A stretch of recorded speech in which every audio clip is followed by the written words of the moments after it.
Good morning, Nigeria, and happy Sunday. Welcome to Breakfast Extra. Let me ask you a simple question again this morning. When did it become normal to pay your way out of fear?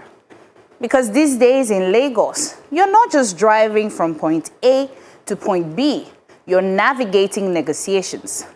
Your car breaks down before you even open your bonnet. Ha! They've gathered. Not to help, but to invoice you. You're in traffic, minding your business.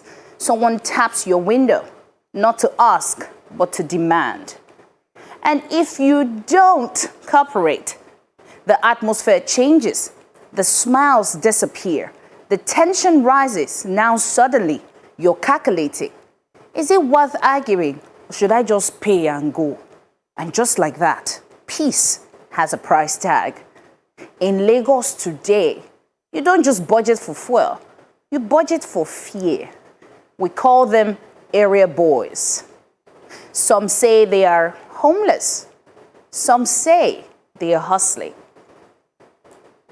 But let's call it what it is. This is organized intimidation because this is no longer about help, it's about control. We've seen the videos.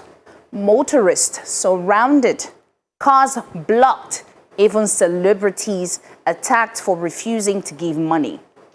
But here's the thing. This is not just about them. This is about us. Because somewhere along the line, we all adjusted. We stopped asking, why is this happening? And just started saying, my guy, how far now? Take. We don't report. We don't resist. We just comply and move on. In Nigeria, sometimes it feels like, the fastest way forward is to avoid trouble.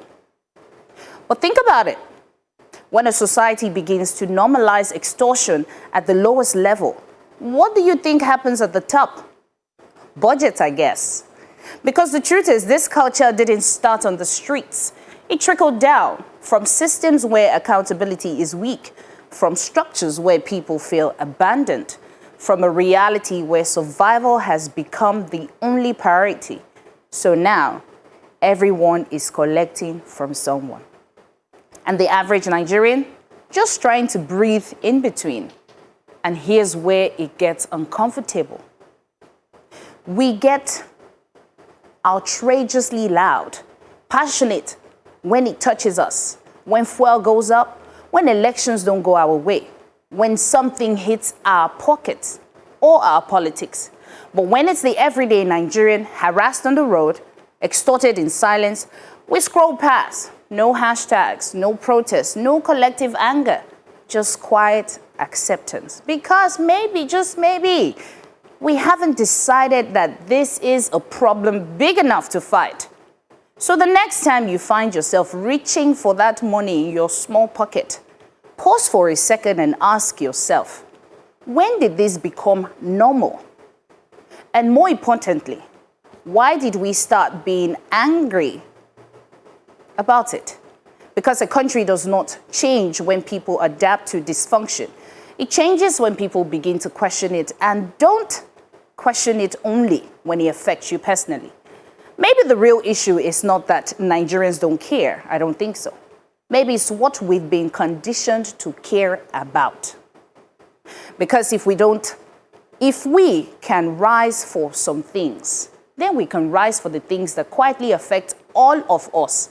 And Nigeria deserves better than a system where peace is something you have to pay for. Nigerians, we urge you to be cautious.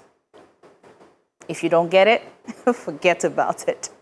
I am Queen Celeste, and welcome to Breakfast Extra. And I'm not here alone. I am with Mazino, and I hope he wasn't taxed this morning.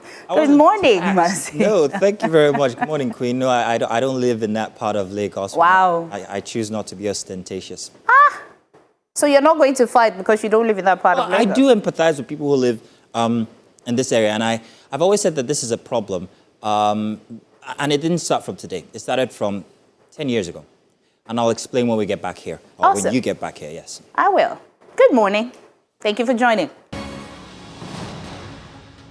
Well, good morning once again and welcome. This is Breakfast Extra. My name is Xenophobia. Now, this morning on Breakfast Extra, we begin with a look at the big report as Lagos revised its monthly sanitation exercise 9 whole years after it was suspended.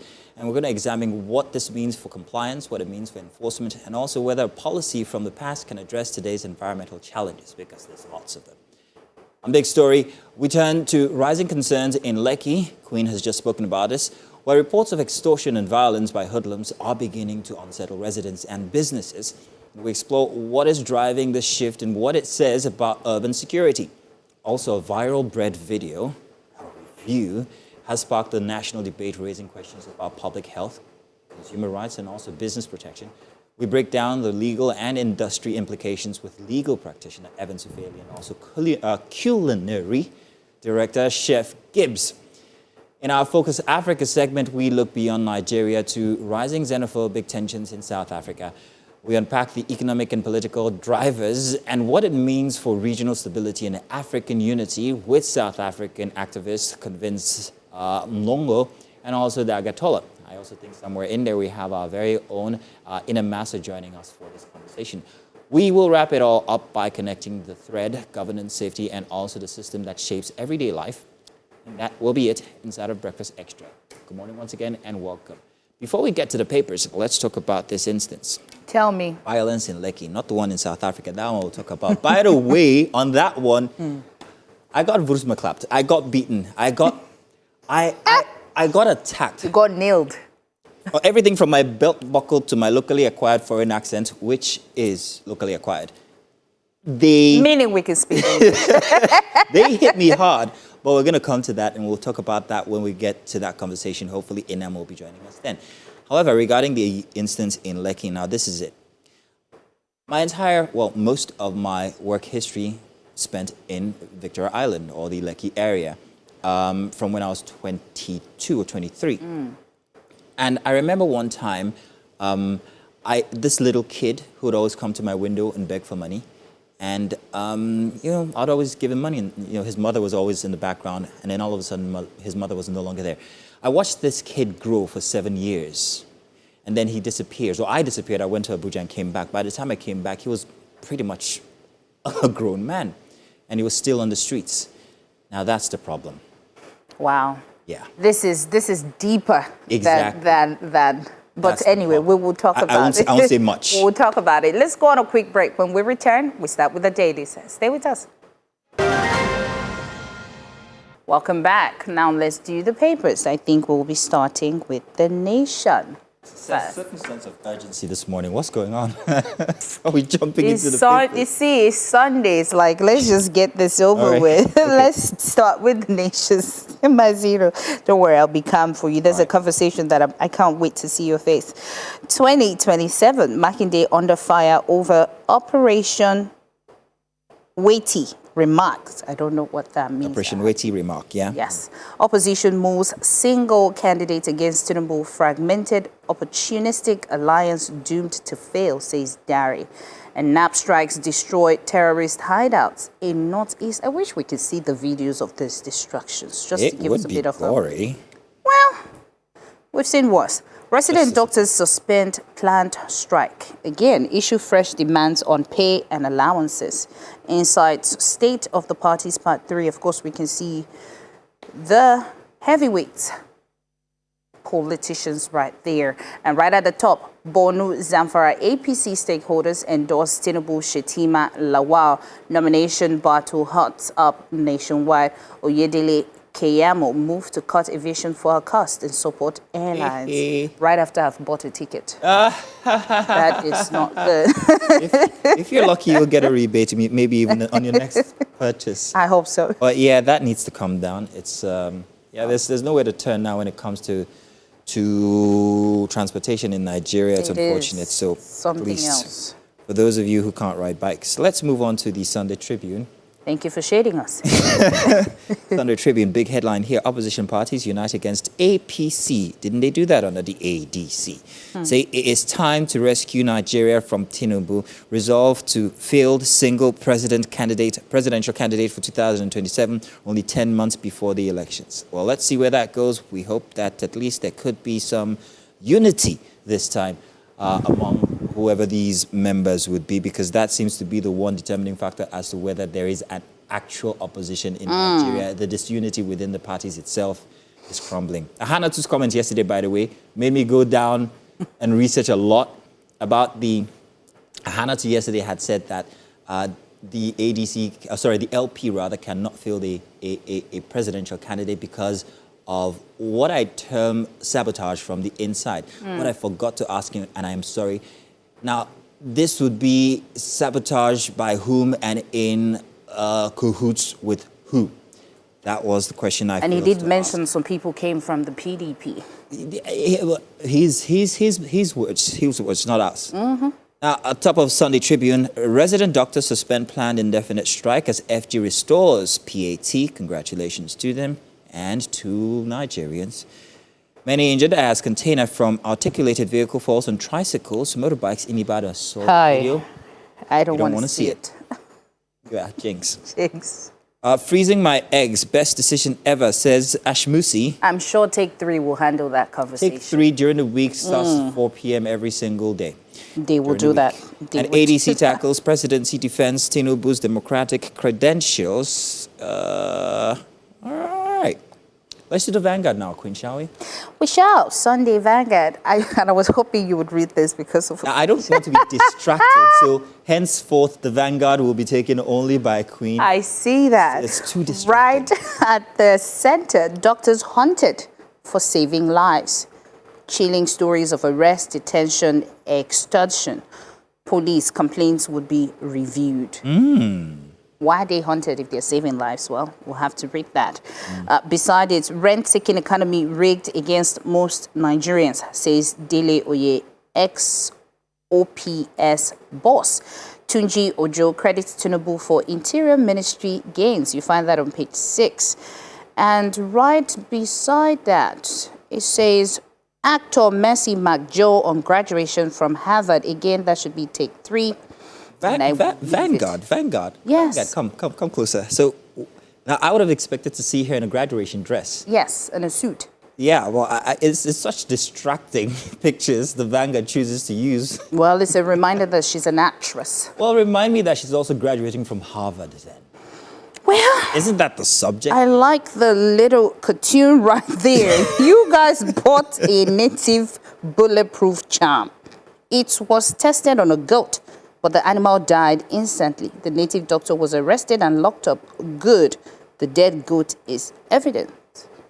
We can't find the dead animal, sir, but I caught Constable Okon and others eating goat pepper soup. That's just something I love the to strips. laugh. And of course, right at the top, 2027 opposition parties unite against APC. Planned single presidential candidates. Makinde says Nigeria's democracy under threat.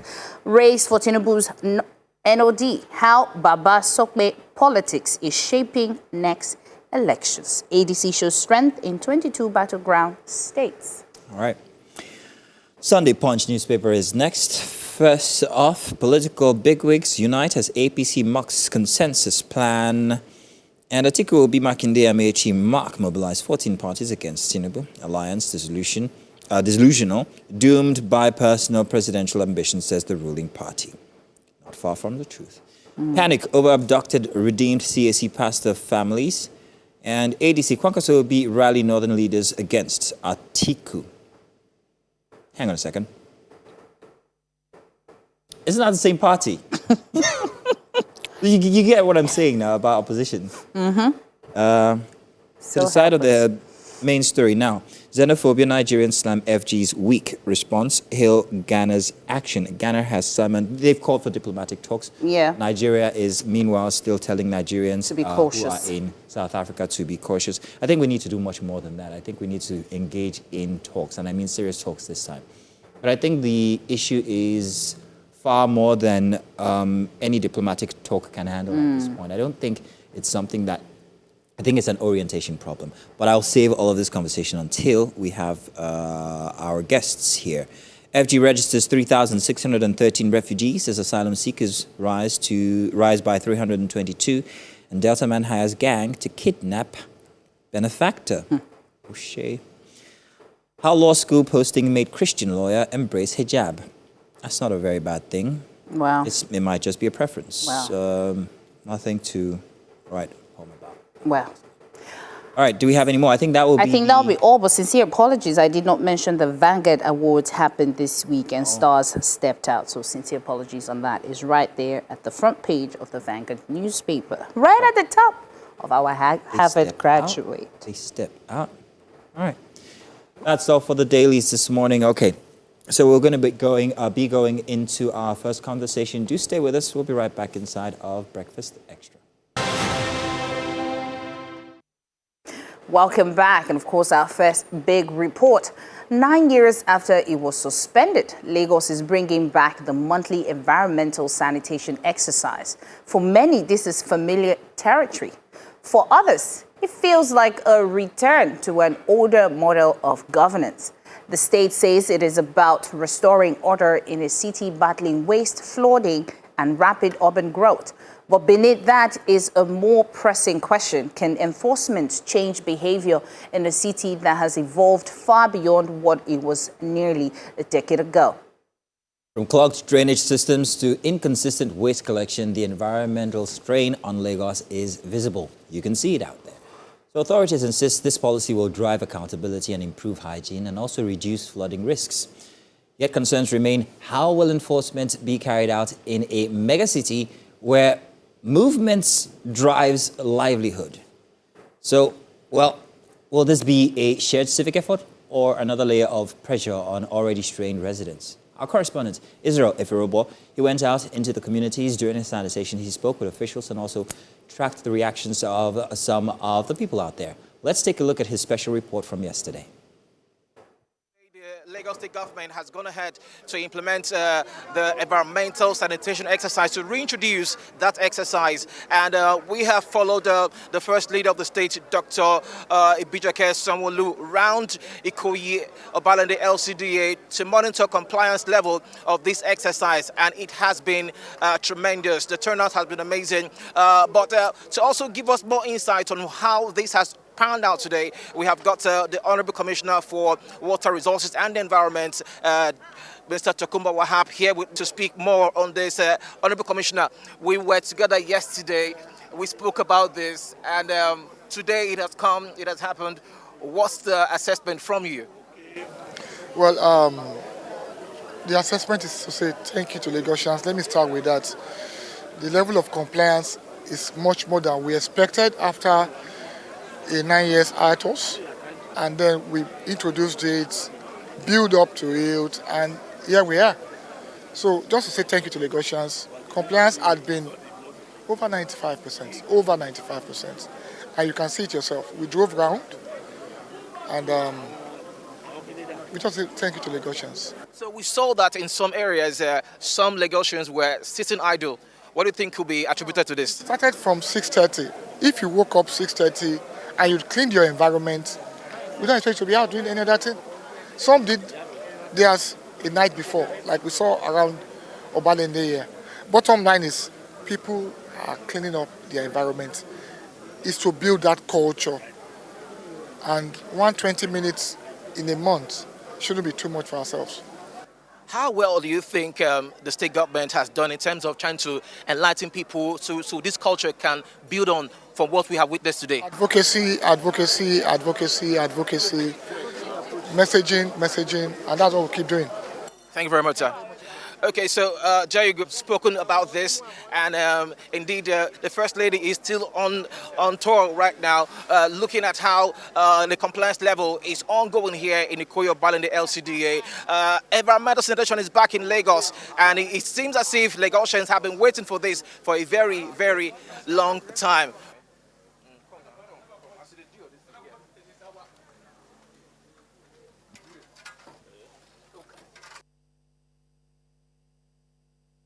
Well, that's a report from our correspondent Israel Eforobo, and he moved around Lagos, showing us how, the sanitation was done and how people were excited about it. Mazina, we're here, we're not cleaning. Just wanted to say, no, we were working essential services. Israel was very excited to actually be with us this morning, but unfortunately he can't make it for logistic reasons. It's raining in Lagos, by the way. Congratulations. I think we're well into the rainy season. But the environmental sanitation from yesterday, the rains from this morning, that's my concern. Now, if you ask me, I think one of the biggest plagues that Lagos suffers are the floods. And we're going into the rainy season. And I believe that this is very, very, I think 9 years was a bit too long for any city, mega city, to go without such a policy being enforced. They were creating committees. Nigeria takes time. But we needed this. I know that we were vested with the responsibility of taking care of our environments since after the policy was scrapped from before, but that didn't really work. If you go along the Oshodi Mile 2 axis, you will find that in the middle of the road, these are where people have chosen to dump their refuse now. And when you track it back, you actually can't blame most people because there are no facilities, no amenities for refuse collection. Remember, cart pushers are banned. So what exactly do people need to do? It leaves you in a very tight spot.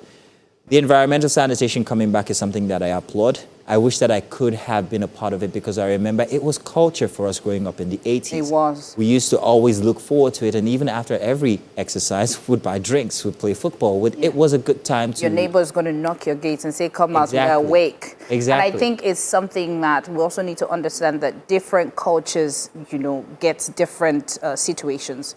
9 years was a long time. If you were saying you were waiting for the people you employ, even the people on the streets that you employ, you see these old ladies with like little brooms trying to sweep the sand off of the express.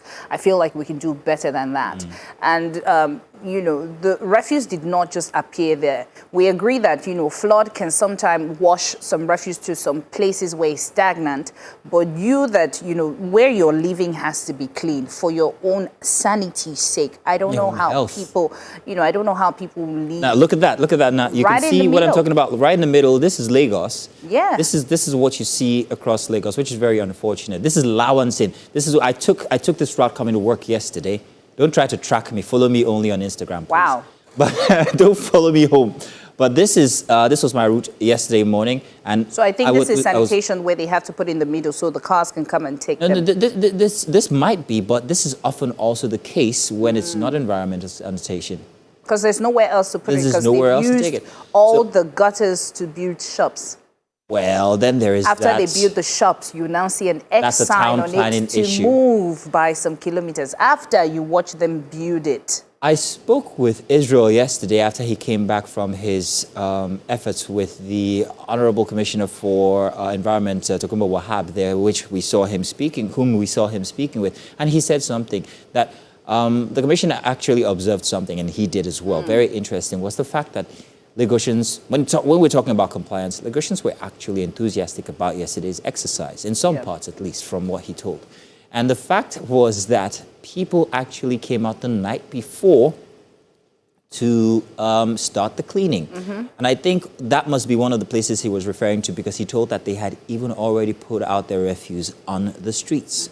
So I'm not sure, but that could be one of the instances he was talking about. But to observe that Lagosians perhaps we're looking forward to this exercise is a good thing, if you ask me. And I hope that this continues, and I hope that the compliance rate continues to go up. It has to continue. Remember, and our conscience continues to be 100 when it comes to cleanliness in Lagos. Well, let's just hope that it's not just the cleaning. Let's hope that we have the right beans. The environmental lady, Mrs. Bassi, also mentioned that on Coastal Road, we don't have refuse bin in there. So even when people are driving or they stop by, there's nowhere to dump your refuse. So I think it's something that Lagos needs to consider and also make sure that people dump their trash where they need to dump it and not just, on the road and stuff. And please stop throwing things out of your window while driving. Thank you.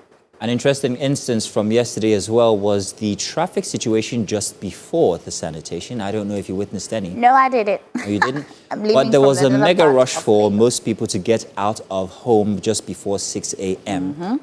I think that was in itself 9 years ago the main reason why the policy was scrapped, because I can't remember his name, but it was a lawsuit against the Lagos State government regarding freedom of movement. Yeah, well, there is that. But I think it's something that can be worked around. I think most of the traffic was going outside of Lagos, so I think these were travelers who wanted to beat the... But come to think of it, Mazino, one of the places that we know that they dump a lot of refuse is the Ojota, and then there's one right after It's a, what you call them now? It's a land, it's a, what do you call them? Can anybody help me, producers? What's Ojota called? It's a landfill. It's a landfill for refuse. Stinks, but yeah, it's in the middle of the city, which it shouldn't be. But yeah, that is the thing that welcomes you if you're coming into Lagos. You're coming into Lagos, it's a very bad welcome. Yes, this is Lagos. Let's In fact, when the perfume. you told the joke, that was funny. Okay, well, yes, it's a rude There's welcome. a side of Mazino I feel like the whole world needs to see. Yeah. But yeah, it's coming out now. You're bringing it out. You're We bringing it out. bless- Well, yes, this is, these are visuals from yesterday. Thank you very much, Editorial, for bringing us these details. We wish that we could have had you here, but unfortunately, he couldn't be here today. But I'm sure that we'll have these conversations with him, maybe in subsequent programs about this report. Now, let's go on a quick break. When we come back, of course, we have more conversation. Now, do remember, a clean city is not just about one Saturday a month. It is about systems that actually work every single day, and citizens who trust the system and who are committed to it. Thank you, Lagosians, for yesterday morning. Let's continue to do that. Even if I and Inam are here every morning. Yes, it's an in-house joke. And I'm here with you, Ete. She gets it. We'll be back. Stay with us. Sense of urgency this morning is unbelievable. Producers, come on, slow down. Thank you very much. Still Breakfast Extra, of course, Mazino and Queen Celestine here. She's joining me for the strips. Welcome.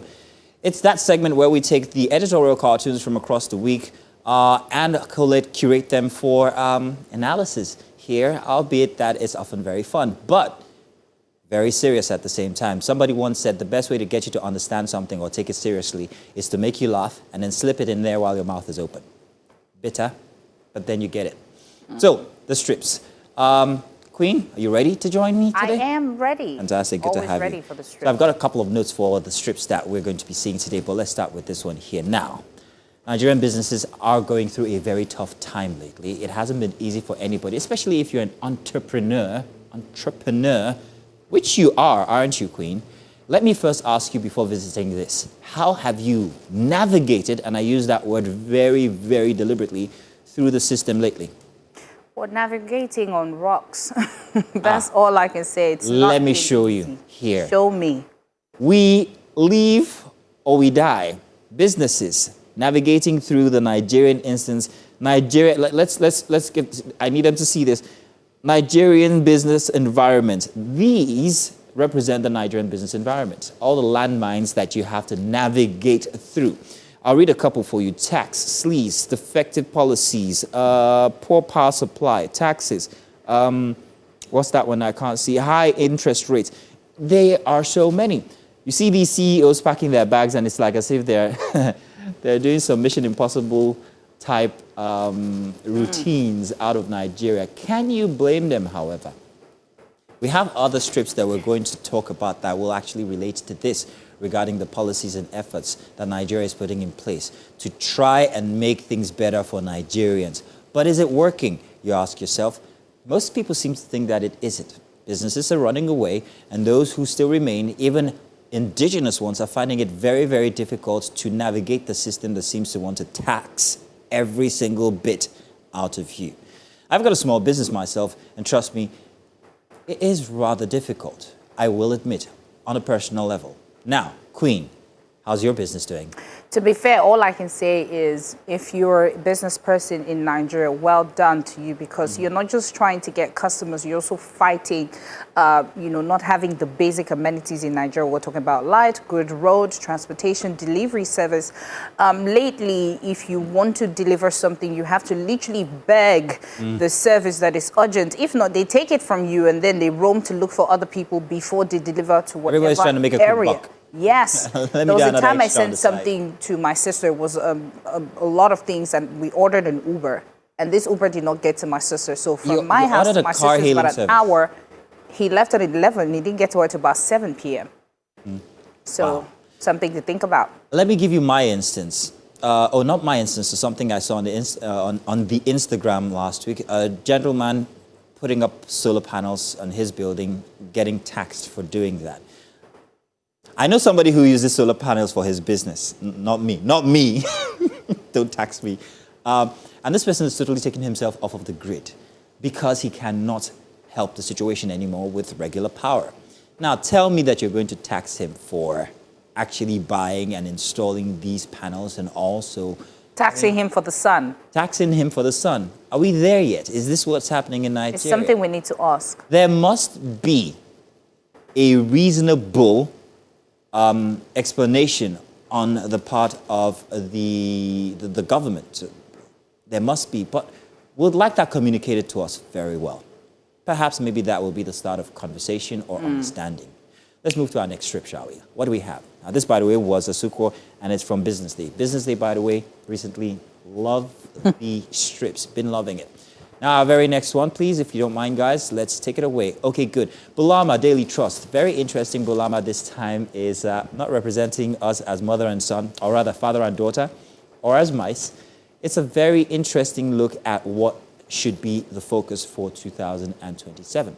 Under there, misinformation, fake news, disinformation, and at the top, as 2027 approaches, keep your eyes forward. Keep your eyes on the prize, and the prize is elections. Your vote is your might. You can see Nigerians filing behind there, trying to cross this very rickety rope bridge and trying to keep that focus. It is very difficult, however, with the distractions that we are seeing. Many of these distractions are coming out of the parties themselves because we don't know exactly who to follow, who the masses are to vote for, because we have nondescript, non-defined party members or leaders or candidates. So it's a very confusing situation. But all one must know, if you really want change or if you feel the system is working for you, either way, on whatever side you stand, you should keep your eye on that prize, and the elections are your goal. Your vote, your power. Simple. Bulama, thank you very much. Really like this one. Straight to the point. Didn't have any encrypted things in it. I like this. Bulama, do more of this. Do more of this. Sometimes it gets a bit confusing with the mice. All right, let's move on now to our very next strip for a Sunday from through the week as we have gathered them. Oh, Jim. A very interesting one. Let me state, this was, I think it was from earlier in the week before we heard about the Wale Edun sack, which, by the way, most of the papers put very, very weirdly. He was sacked. And yeah, it was so sensational, if you ask me. But there are thoughts too, why this happened. Now, it depicts a figure that seems to be the president, although a little bit too pudgy. We can tell because of the insignia on the hat. And he's holding this other figure upside down, which if you don't, you have to turn your head upside down to actually see the resemblance there. But it took a while for us, because we're trying to decode this. It took a while for us to know exactly who that was. And we came to the conclusion, we might be wrong, however. Maybe Okpara needs to explain this to us if we're wrong, so don't quote me. We came to the conclusion that that might be Wale Edun. And on the other side, two Nigerian figures who are in diapers and stripped down to their panties with their hands on their heads. And the word bubble from the president is, if you can't see what we are doing, then you need glasses. Now, let me explain that statement. I think this was directed at the Renewed Hope ambassadors at a forum where he was welcoming them and explaining the policies that Nigeria is going through, or the policy changes that Nigeria is going through, and how it's supposed to be helping Nigerians, according to him, how it has helped Nigerians. And then he said, to those who cannot see the changes that we're making, the people we're helping, the children that we're building, then you need glasses. Well, most Nigerians perhaps need those glasses. But there's one thing, Queen. What I think is this. It's simple communication. I always like to be very fair and balanced when it comes to governance and the people. And I believe that there is that gap in between us, and it's communication. If we don't understand these policies, then how do you expect us to embrace them? All we see is suffering. It's our pockets that matter to us, the people generally. So that's going to be their first point of complaint. I can't feed, I can't eat. These policies are breaking my back, spoiling my business. But what do you think, Queen? Well, from the picture, you can see he's the only one wearing glasses. So basically, you're the only one seeing what you want to see. But in real term, everything is communication, like you said. We're hearing news, fake news, information that we're not sure what it is. And, you're talking about glasses. So people are not seeing what you're saying or what you're doing. I think this is the time for you to show Nigerians exactly what you mean. That's where transparency comes from. Because every morning we wake up, we're hearing about loans, we're hearing about budgets, but it is not translating. We're hearing about egg deficits and the amount that we want to use so that we have over 6 million eggs a day. We're talking about the Zabel cows. So Nigerians are like, okay, how do we figure this out? How come you're making all these decisions, but we are not seeing it? Again, he's the only one wearing glasses, so. Yeah, so I guess he's communicating very, very directly to himself. That's if that is the president. It's only a cartoon now. We can't be specific. Let's check out our next strip, shall we? Okay, father-daughter Bulama Daily Trust. I always like these because they're very quick and to the point. It's taking policies, issues, governance, and then it's shrinking them into a kitchen table type of conversation between a father and a daughter. I like the concept, Bulama. Very interesting. This one, very clear.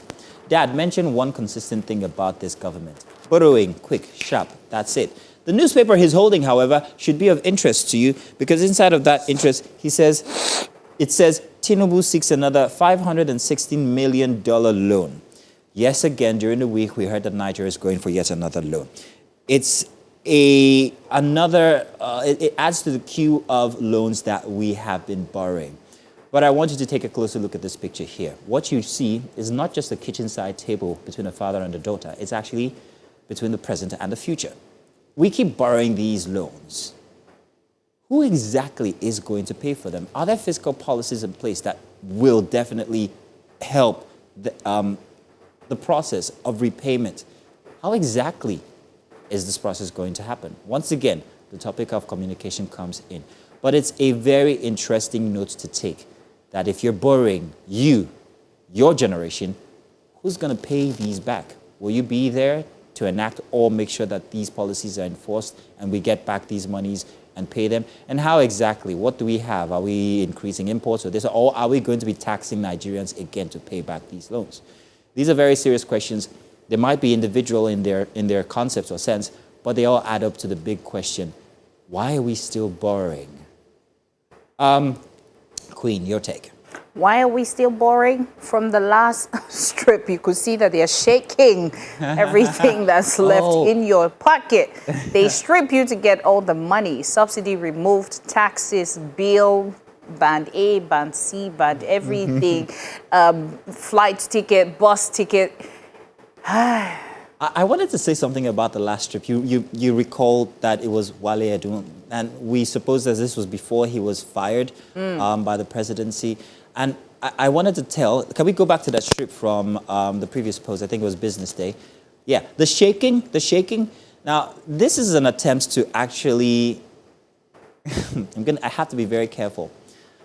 There were certain types of arguments regarding the finance minister's role and the fact that he is a very, very structured person. This shaking that you're seeing, we're going to get out everything, even whether against your will or with your will, you just have to bring it out.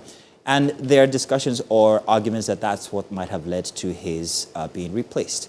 However, these are only speculation, and this is only a cartoon, so we're not being specific here. Okay, now, being told that we're done with this segment, thank you very much, Queen, for your foresight and insight into the site implication. Are you sure that's all? I'm being told that we're going to come back because we have more strips. that we can't contain inside of here. So let's take a break, and when we come back, we'll continue with the strips. Stay with us. Welcome back. It's still Breakfast Extra, of course. We're still doing the strips. It's a segment where every single week we bring you a curated lot of newspaper editorial cartoons from during the week, explaining instances that have happened in cartoon form. So thank you very much for joining and sticking with us. We've got two more that we're going to cover, and of course, Queen is still here. Queen, I must apologize. I don't know why, but since this morning, each time I try to say your name, the first name that tries to come out is Inam. That's only because I saw her from earlier. No other reason. We're cool. Don't worry, we're all Breakfast Extra. We are. It's okay. You can always mistake me for Chiweta anytime. Now, let's do our next strip for this morning. Let's see what we have this time and from what paper. Interesting take. Ew. Oh, I had a note down for this one and I really want to get it real correct, so I'm going to go to my note and tell you about this. Do you remember the instance that led to this cartoon? Let's first of all tell about it. That's supposed to be a representation of the Nigerian president, and of course, on the other side, I won't tell you who it is. The diastema there can tell you, the gap tooth. Yeah, you know who it is, or who it might be, or who it might be depicting. Only in this case, while it's trying to, or we assume it's trying to depict the former president, late President Muhammadu Buhari, you see horns on his hat. And not just that, there's the regular insignia that you actually see on the current president's hat, on his hat, or cap. What's the difference, hat and cap? Cap.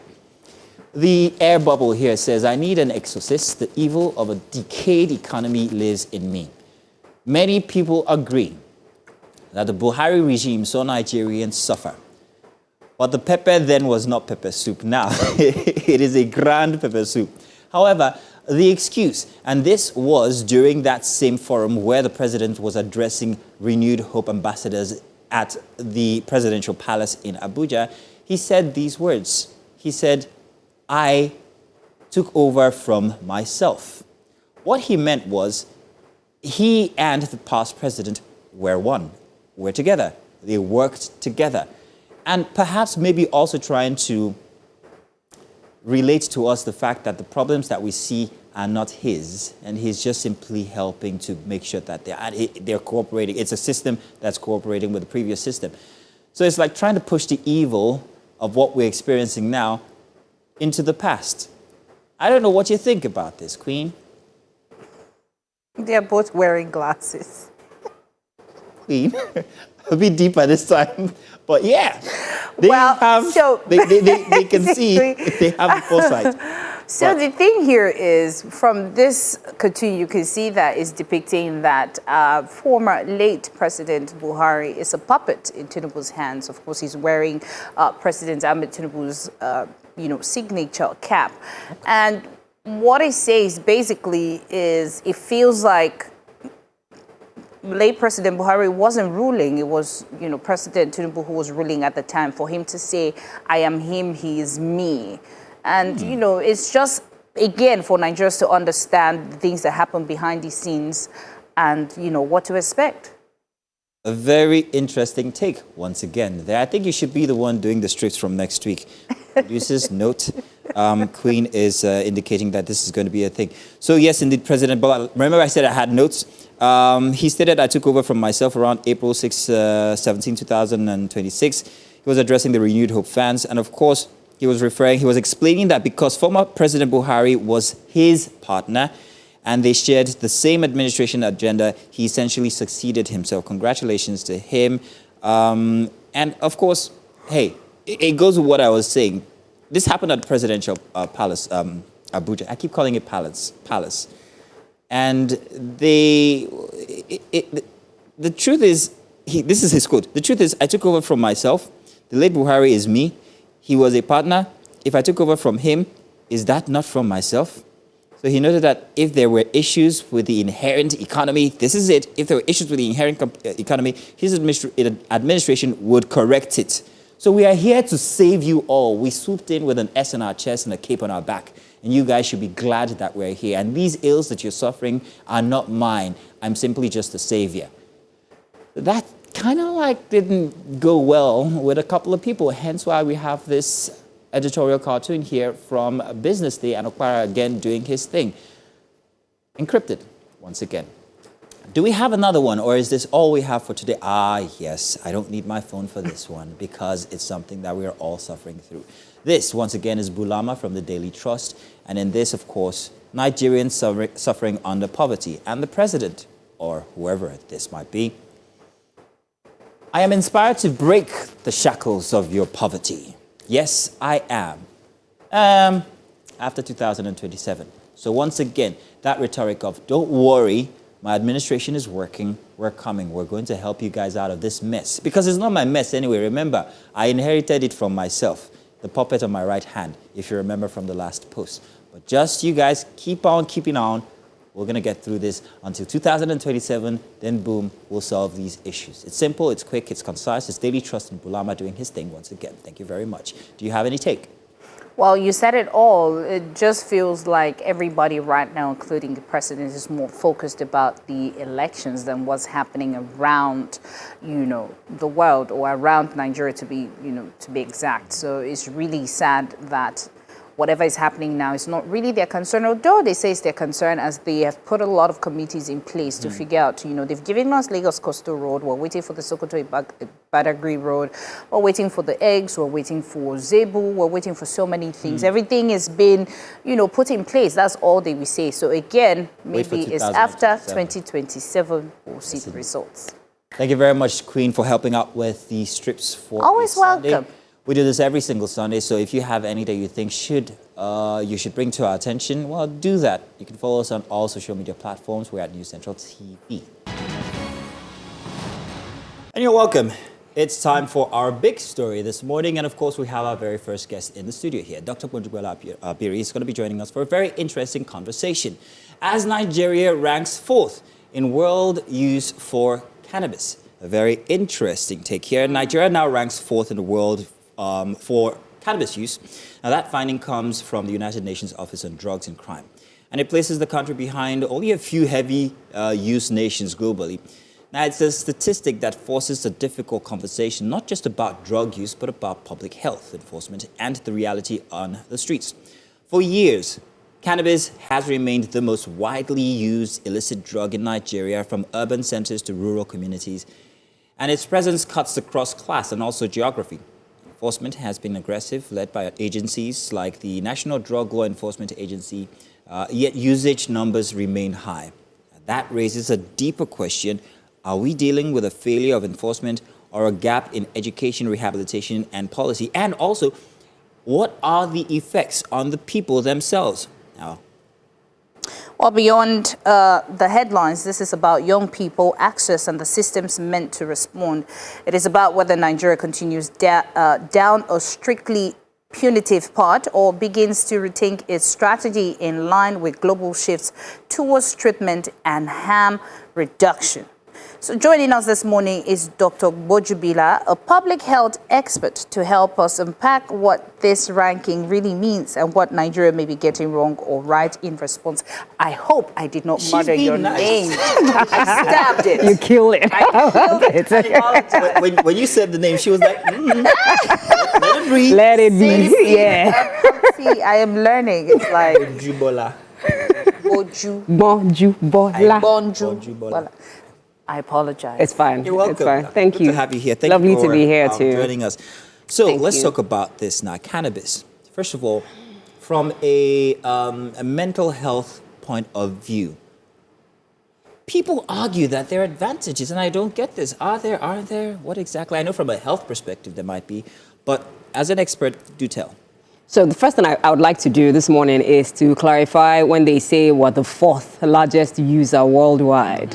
It's difficult when you see statistics like this, largely because when it was polio, it was Nigeria being one of the countries causing pain, Pakistan, Afghanistan, India, and Nigeria. Now we're talking about the use of cannabis, and Nigeria is number 4 behind, like you said, heavyweights like US, India, China, and then Nigeria. However, we also need to be careful so that number, that categorization of being number 4 doesn't also give us a negative, viewpoint or lens from other people. What it basically just means is, are we looking at the total numbers or are we looking at the current prevalence, how it is used? But beyond all of that is the fact that we should put our attention on who is using, why are they using? and what detrimental effects is it having, or advantageous effects like you just asked. So cannabis, to put it well, is a drug. A drug is a psychoactive substance that changes an individual's perception, behavior, and their emotions as well. And so drugs can be beneficial, but they can also be detrimental to humans. Cannabis itself, is the plant. The entire plant is what is known as cannabis. But more often than not, what people use in such a negative way is what is known as, the marijuana. Cannabis has over 150 active compounds. And so usually when you see, young people who are especially the users between the ages of like 15 and, 69 who use marijuana, it's because they're trying to get the euphoric effects of marijuana. They're trying to get the high. Unfortunately, that high can bring with it a lot of debilitating effects. Now, are there advantages to the use of marijuana? Yes. Medicinal marijuana. And medicinal marijuana is used in places where things are better controlled, not in countries like Nigeria. I mean, you can walk into some pharmacies now and they're telling you, they're selling cannabis drops, or they're selling cannabis tea, CBD oils in whatever form. What, is this legal in Nigeria? Well, whether the legality, I honestly don't know, but they do sell them. And so, yes, there are benefits to use of marijuana, medical marijuana, where it is well regulated and controlled. And so people, in other parts of the world, you can use it for instance, for pain, chronic pain, people who have intractable pain. You can use it for people who suffer from terminal illnesses like cancers, who have, poor appetite, because it helps to induce or encourage them to eat. You can use it in, individuals who have anxiety disorders, chronic and disabling anxiety disorders, and also intractable epilepsy. So yes, there are benefits, but we must also be very cautious and careful, because a lot of times people want us to, say legalize it because it has medicinal benefits. But from what I've seen, we need to be extremely cautious. Before you go there, you kept saying medicinal marijuana. Yeah. Is it different from the cannabis plant itself? Is it a different species, or they've kind of extracted something from it to make it medicinal? So can you just explain? So the cannabis is the entire plant. However, there are active ingredients, like I said, over 150. But more often than not, there's cannabinol and there's THC. The cannabinol is the CBD, which is, what we see in CBD oils and all of that. And that is the one that is more likely to be used for medicinal benefits. Okay. On the other hand, the THC is the one that has the intoxicating and the euphoric effects. And that's the one that people use, for recreational use or to get high. Gotcha. Now, I'm very particular about the ratings here, where we've been rated against these other countries. Yeah. Now, these other countries, like you have just explained, I'm wondering whether the use there is tantamount to all the different uses, including medicinal, this and that, and then recreational. So that's why they might rank higher than Nigeria, because I don't think that there is any, I've heard or read in the news or circularly, of Nigeria using or having access to medicinal marijuana. So that would mean that most of the use in Nigeria is recreational. Definitely. So if they were to remove all those other uses from all the other countries from above, Nigeria might rank even higher. Well, we just might be, especially depending on what we're looking at. Yeah. So now, what are the impacts societally? Societally? In society? Socially. Well, so there is a word already. I made another one. What are the social impacts? The social impacts of marijuana use in such a population and at such a high rate? Well, so I think that before I even answer that question, it's particularly important to look at why people even use. In Nigeria, we have a highly youthful population. We have what is known as a youth bulge. The people who are younger are less, the people who are older. And so we have a youth population, a very youthful population. And the youth are often people who are, curious. They're trying to try out new trends. Pop culture is normalizing a lot of these things. Of course, because we're also looking at youth, we also need to look at youth unemployment. There are a lot of young people who are, graduates, they have skills, but they don't have opportunities to translate them into meaningful or gainful means. Then, of course, we also need to look at the economic downturn, the difficulty. It's tough. it's tough out here. So we need to first of all look at the factors that are predisposing individuals. I mean, we need to look at things like insecurity, the trafficking. We need to look at the availability, the accessibility, the affordability of marijuana. And then, of course, we also need to look at things like peer pressure. So all of these factors would, dictate how people use, who uses, and why they use. Now, to answer your question, and the question is... Hang on a second, you went on that whole thing and I totally forgot. No, I was asking about the effects socially. Yeah, so social effects, unfortunately, we were creating look at the perception that this will have on us from even Nigerians and from international communities. We're looking at Nigeria as no longer a transit country. So over the years, Nigeria has always been, we just pass things through Nigeria. But these days, Nigeria is a user country. It's not passing. It's not passing anymore. Nigeria, germinating, using, and all of that. So it affects how people look at us. Unfortunately, it also predisposes young people to physical and mental health conditions. Physical health conditions, so it puts people at risk of, cardiac abnormalities, respiratory difficulties. When people use substances, it affects their judgment. It affects how they think. It affects the decisions that they take. Would argue that they think clearer. Well, that's... How would you know? I've never tried it. I've never tried it. And I know that, people will argue that, it makes, there's a lot when people use marijuana. There's something called synesthesia. There's an intermingling of the senses. They can hear color. They can taste sound. It puts them in places and They hear that. They can hear color. It puts them in places and faces where, unfortunately, all of these things are transient. Because again, when you look at the bigger picture, the mental health implications, depression, anxiety, increased predisposition to psychotic disorders, including schizophrenia, even road traffic accidents. And a major concern that people rarely talk about is that in those days, cigarettes used to be the gateway drug, the drug that you start with. Now, marijuana is the gateway drug. And unfortunately, because there are also a lot of hybrid types of marijuana, not to popularize or mention their names, after a while, the high with marijuana is not even enough anymore. And so people now poly-drug use, which unfortunately puts people even at more risk of mental and physical health conditions. And there's no regulation anyway, so these things are just being experimented upon and then put out there in public and people just smoke all sorts of nonsense. Sadly so. Sadly so. So like you said, a lot of people will say, but it's natural. So would you say that it's best for us to, advocate for the medical marijuana? And regulate it. And regulate it so that, they don't have to... Are there any implications if you also overuse the medical marijuana?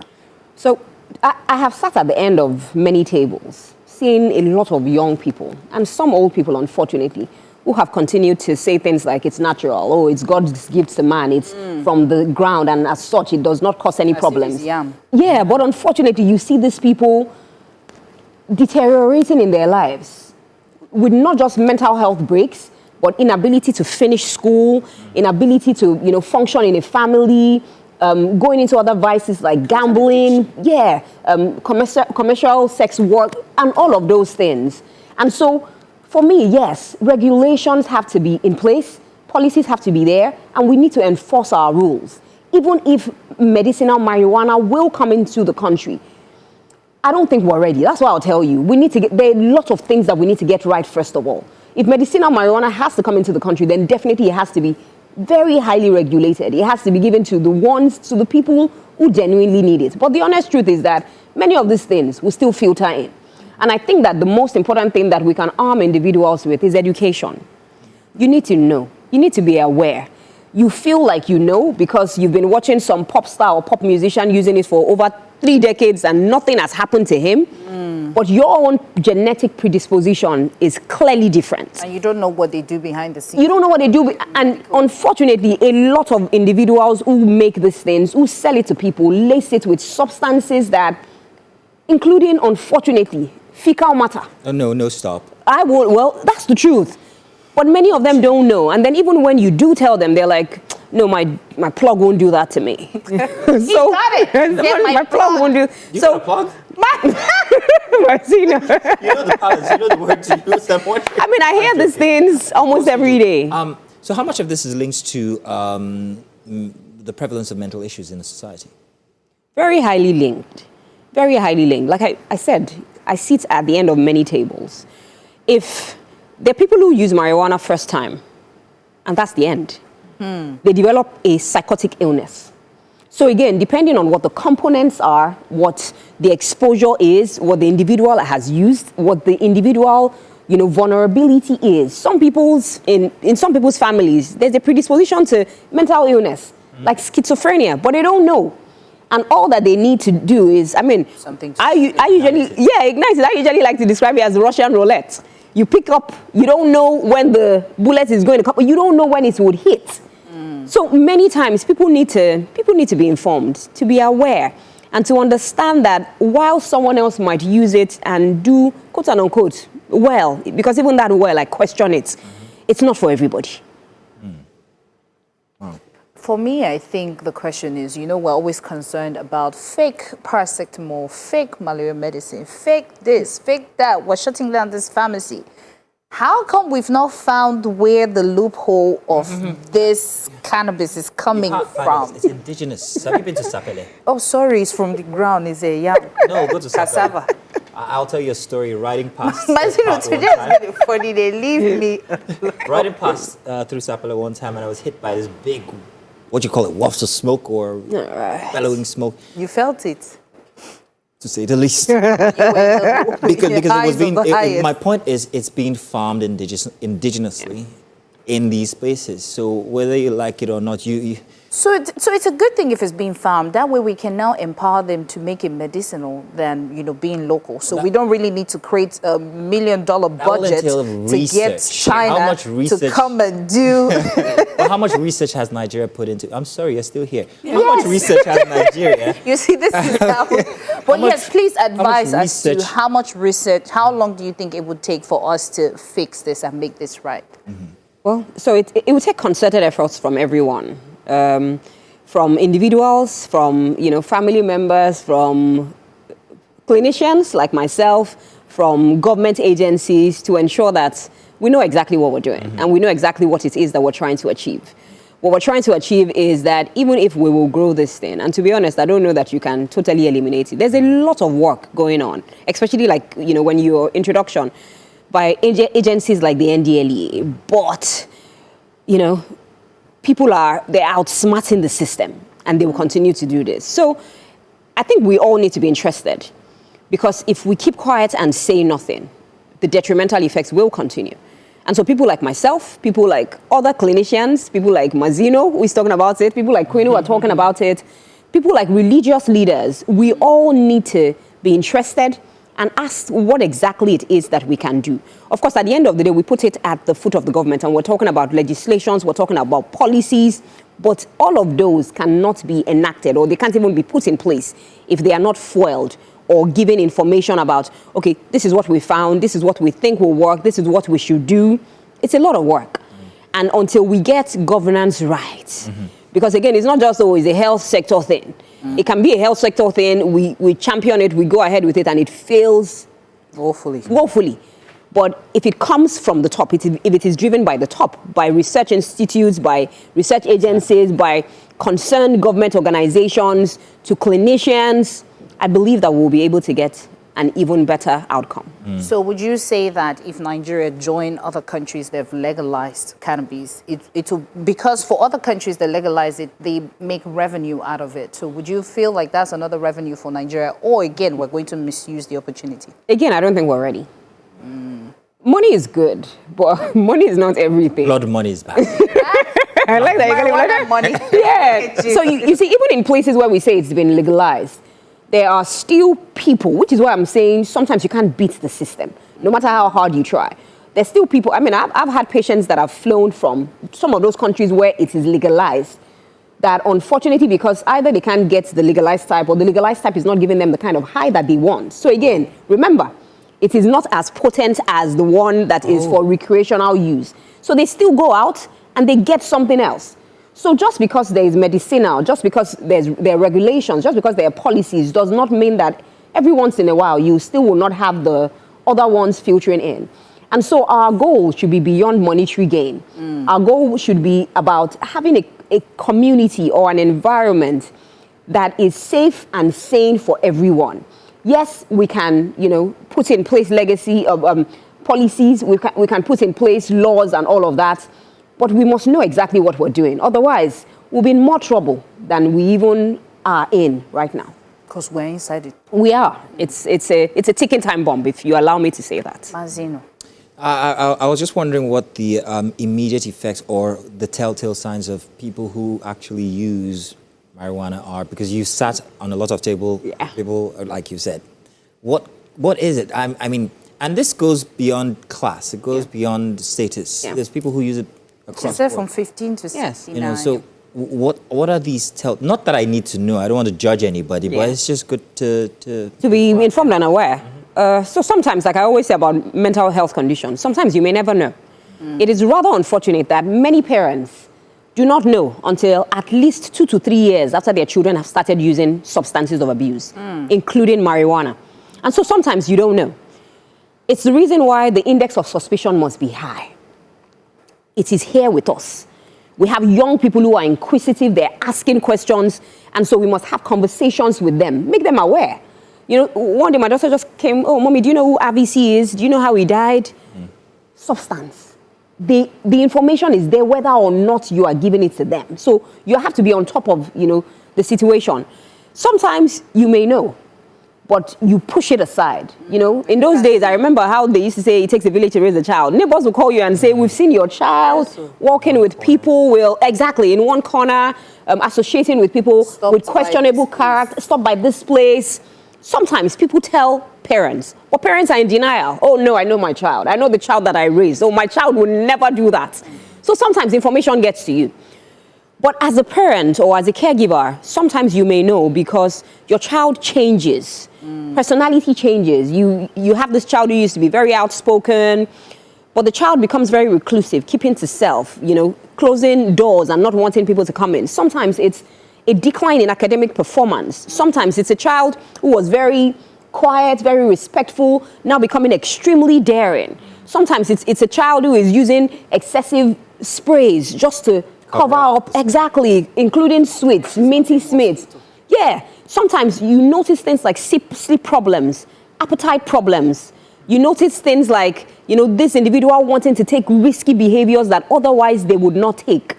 Sometimes these are the things that we need to look out for. But unfortunately, if you don't see all of those things and you wait till the end of the line, sometimes the individual may actually just break down with a psychotic episode where they are hearing voices of, people they can't see, they're seeing things that other people can't see, perceptual abnormalities in any of the sensory modalities. They are neglecting self-care, neglecting self-hygiene, and unfortunately may need to be put in a mental health rehabilitation center. Wow. All right, so let's bring in the age-old argument. Nigerian jollof versus, wrong argument. Cigarettes versus cannabis. Now, there's the argument that cannabis might be, not healthier, less riskier than cigarettes. Would Just you put add this to... shisha to that. Yes, and then there's that. That's okay, I'll let the expert tell. What's the educated response to that? Well, if I had to choose one, I'll choose none. I was like, well, which one? Yeah, I mean, if I had to choose one, I'll choose none. Because you see, I understand that people will argue, and from an educated viewpoint as well, that there are people who have used many of these substances over the years and nothing has happened to them. But again, you need to individualize yourself. Understand that there will be genetic vulnerabilities that you may never be aware of. You've been exposed to trauma and significant life events unlike everyone else, and how you are coping as an individual will not help. Cigarettes, marijuana, shisha, everything is inhalational. It puts individuals at risk of not just physical health conditions, again, like, heart-related disorders, respiratory-related disorders, increased rates of cancers. In addition, all of those things will also increase the risk of mental health conditions, anxiety, depression, suicide, psychosis, schizophrenia, delusional disorders. And even if we don't have many of those big things, it bites into the pockets. People who smoke, they will tell you, maybe when they're trying to cease smoking or use any of those substances, that the amount of money they're able to save So economic benefits, if you don't take any of them, you have economic benefits. You're saving your own life. And of course, you know, people who also use substances, when you stay around children, whether you like it or not, you're influencing those children. They want to model after you. They want to, they say, oh, see that cool So uncle. cool. Yeah, exactly. So we need to think beyond how we want to feel. Usually people use substances to get high, you know, to run away from pain, to run towards pleasure. Which is the instance in Nigeria, Yeah. because the economy is so bad, and you find that most people just want an alternative to that. So you now know. Mazino, what I'll tell you is choose your hard. Choose your hard. In while trying to Choose the hard you want to go for. exactly. You want to choose the hard of the economic downturn and see how you can make the best of it. Or add a mental situation. Use of substance and add plus or minus a mental health condition and a physical health condition and reduce quality of life and inability to function maximally with family, with work. Choose wisely. My final question would be one of hope to anybody who has or who chooses to stop now. What should they be looking forward to when it comes to their health, their mental state? How could they even begin to wind down? Yeah. If wind down is the word, because I hear you can't just go cold turkey. Well, so the erroneous belief more often than not is that marijuana is addictive. As compared with many other substances, it's not. Unfortunately, because people then lace it with a lot of substances, those other substances would be the ones that make it difficult for the individual to stop. For anyone out there who is looking at stopping, I just want to encourage you. You're not alone. There's hope, like Mazino has said. Sometimes it takes more than a decision. Sometimes it's a journey. Sometimes it's you deciding, but beyond deciding, you need a community of people who will support you and hold your hands. A lot of young people who use substances have been, you know, bad-mouthed by family members, more often than not, because substance abuse is looked at as a moral failure. It's not a moral failure.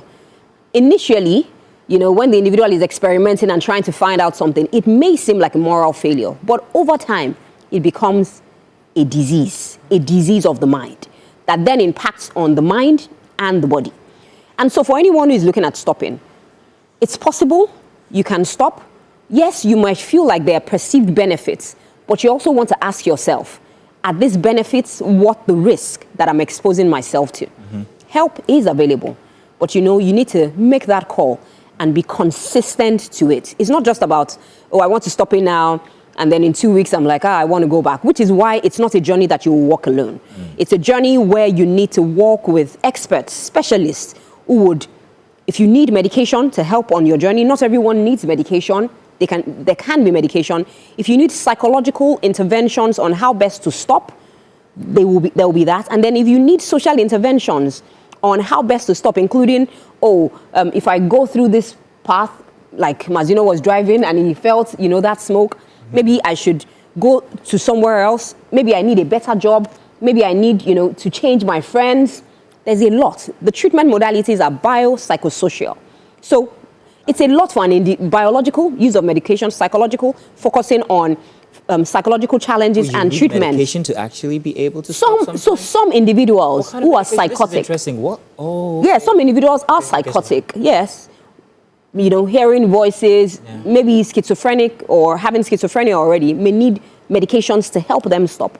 Some don't. There's another thing. For somebody who struggled with nicotine addiction myself for over 18 years, there's this thing where you start and stop.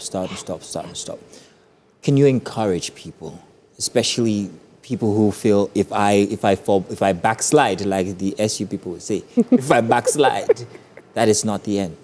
So it clearly is not the end. Is that a normal human it is. thing? It is. And how should one feel if they do? Yeah, this is not to encourage that you should. It is.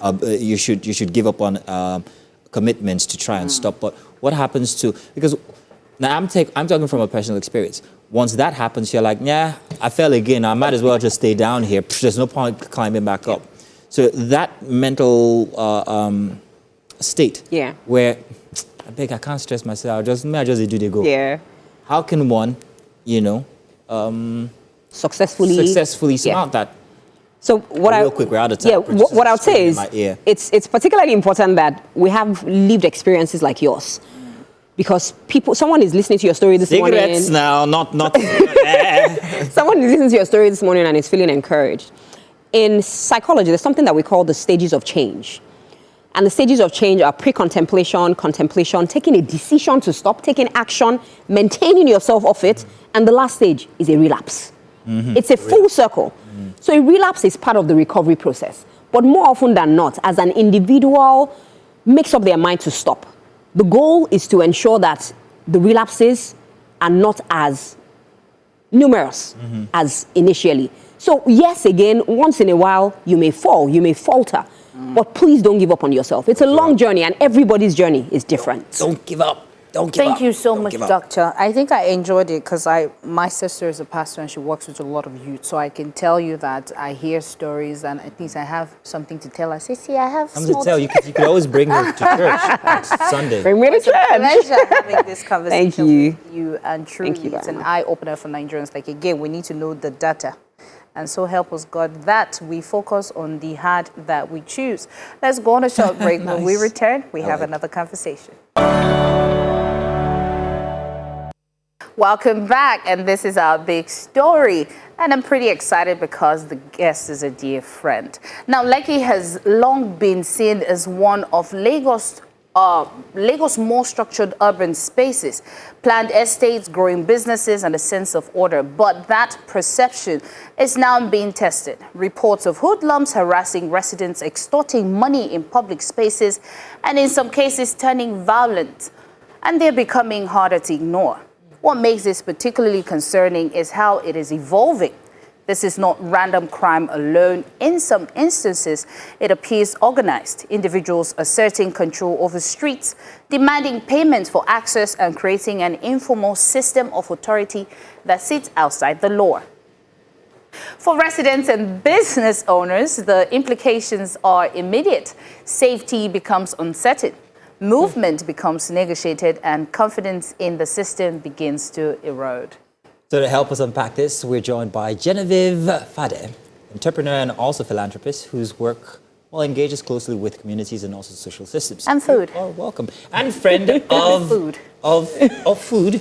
No, she also makes food. So there's a problem when we have friends of hosts come in. You take ownership. Do you want me to leave? Don't leave, just stay here for Genevieve, you're aesthetics. welcome. Thank you Thank so you very much. Thank you. So this is a very proximate issue here because first of both of you are in that community we're having these issues from. So for me, it's going to be eye-opening, although I've seen the visuals, I've seen the pictures, and I saw this one from over the weekend with a group of men with machetes running down the road and someone telling them, these are the area boys. Now, this is a situation we're seeing escalating now. From before, it was just, demands, and then last week, a video of a celebrity had his car pelted with stones.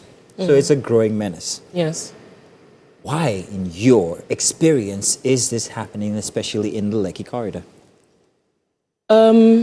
First of all, I will start by saying that I'm not the only person who has experienced this, right? I feel like everyone who lives within the Lekki and Jakonde or Sapa axis has experienced this.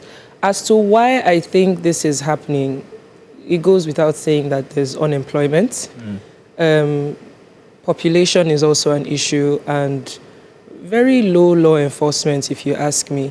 But with unemployment, because I feel like even if jobs were provided for these people, they won't take the jobs. They would rather, everybody wants to look for the easy way out. So they would rather stay on the road and harass people to get, their daily 2K as opposed to going to work. How on earth are we going to solve this situation now if they wouldn't even take the jobs is the question.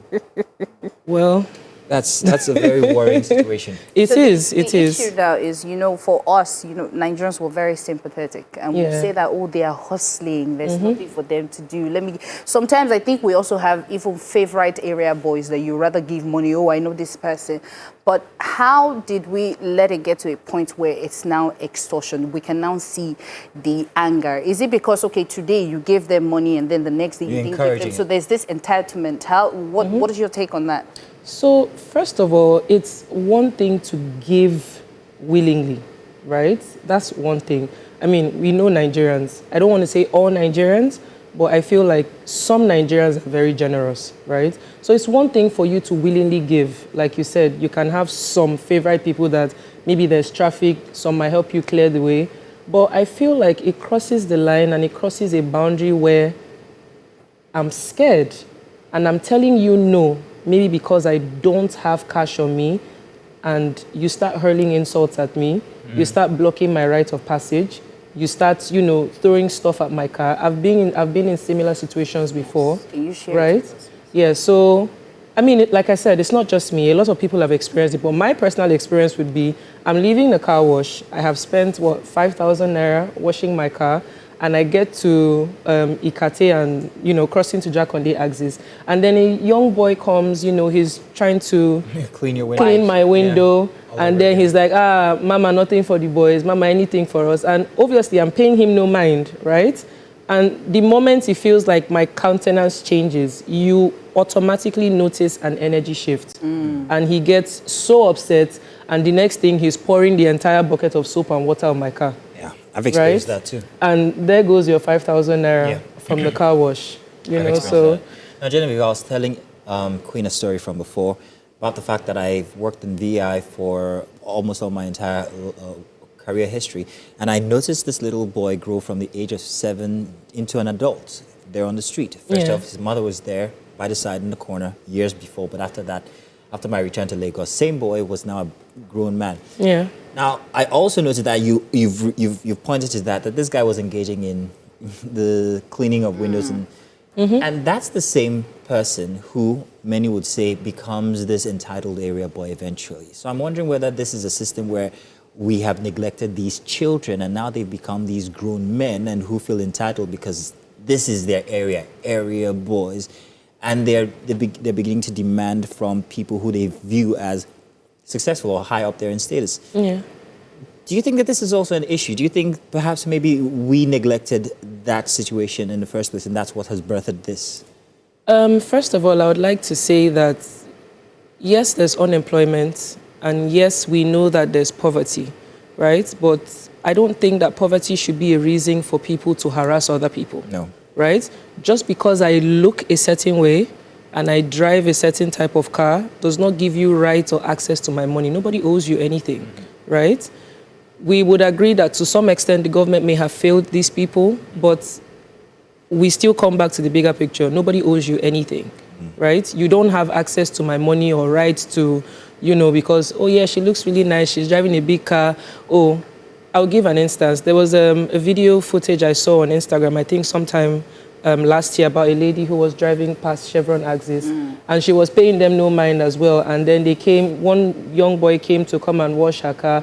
And it might interest you to know that most of these boys actually sound very educated. Yeah. They speak very well. Yeah, contrary to what you think, most of them do speak very well. Most of them write very well, you know. So the young boy approached the lady's car and she was playing music and he was trying to wash her car and everything. And the moment he felt like she was not listening to him, I feel like in that moment it would have been better if, you know, he poured a bucket of soap and water on her car. But then he went and gathered sand and stones and then he threw it at her car. And he's saying, God has blessed you, why you no go bless me? Wow. That's way more than entitlement, because guess what?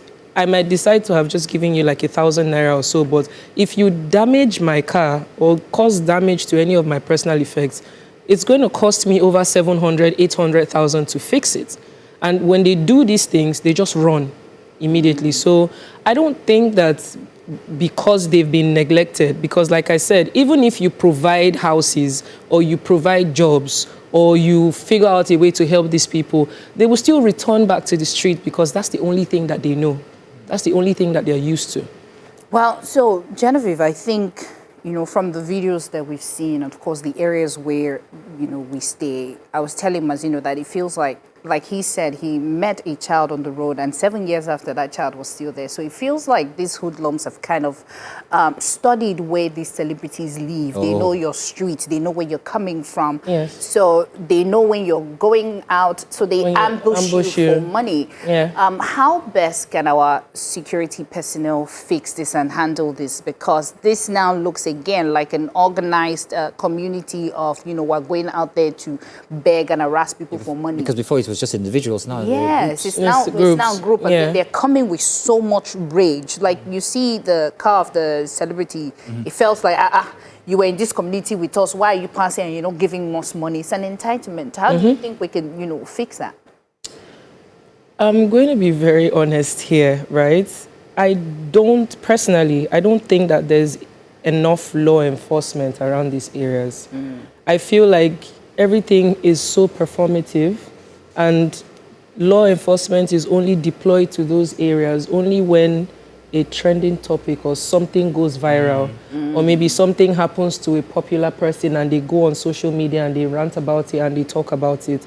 And then it just feels reactive in the moment, right? So someone makes a complaint, oh, this is what happened here, and then they deploy law enforcement there for a temporary time. The best way to start fixing the issue, not that it's going to be, fixed immediately, is for the issue to be consistent, right? If you're deploying law enforcement, let them be there. But it also begs to say that how can we even now really trust law enforcement if law enforcement is also soliciting for funds from, people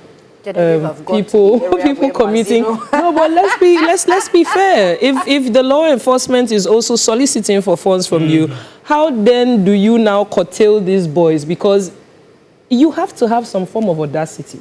Yeah. You have to be very bold, because you drive past these areas and you see law enforcement, and these boys are very comfortable and very calm to do what they're doing. And then maybe you want to go onto freedom where you see a law enforcement officer walking up to you like, oh, mama, happy Sunday, bless your boys. What's the difference between... What is same tactic, just, different manners of approach. So there's that. Interesting. It's about community-driven interventions. Now, you're a philanthropist. You work with women and youth. Boys and girls. So I'm wondering, if it comes to intervention or a suggestion for intervention regarding this issue, what do you think in terms of community-based interventions could be a solution? I personally think that this is not just a one-man thing to do, right? You have estates around that area, for example, the Kate axis. So you're not just looking at, okay, it's happening at the express or traffic spots, right? It just takes one thing to happen, and then these people start going into estates, right? Are we going to wait for another riot or something like what happened to, what's that mall at Osapa Junction? Circle Mall. Are we waiting for something like that to happen before these people take opportunity and then start going into people's homes, right? I would also like to think that a way, this is my opinion anyway, a way that I think that this kind of things can be curbed is to actually have contact numbers that people can call. So it's not like people don't even want to call to complain, right? But we are now so laid back and used to it because we feel like if we even call to report or make a complaint, it's not even going to be taken seriously, right? So then people now resort to going to social media. Yeah. But if there's a contact line, if there's a line for people to call, a line that actually works, not just a line, not that I'm calling you and the number that has been provided in case of emergency or I'm in an issue. We talked about this yesterday. Yes. Yeah, so if I call and it doesn't go through, or maybe it's a wrong number, it's one thing for me to even call, right, and place a complaint. It's one thing for the number to actually engage me. It's another thing for someone to also call back, asking for feedback, so that just gives a bit of a follow-up, right? It just gives like a bit of safety. Yeah. And personally, I don't think that there are adequate law enforcement at these areas. I don't think that they're enough. Well, Mazino, I saw a comment where the Lagos Coastal Road and how it's flushed a lot of people. Because behind there's Marwa, you had a lot of, what they call this, shanties. and you had a lot of these Well, boys it's because there. of the displacement from people inside of the shambles. Now that you've were there from displaced before. them. You've took them displaced a out lot of there. them. There were some in the Lagos. She asked this. You've taken all of them out, but I don't think there was any provision that was made according to the comment. So where do these boys go? They now come on the street to beg, because it's no longer the young ones. We usually see the small ones with little rags.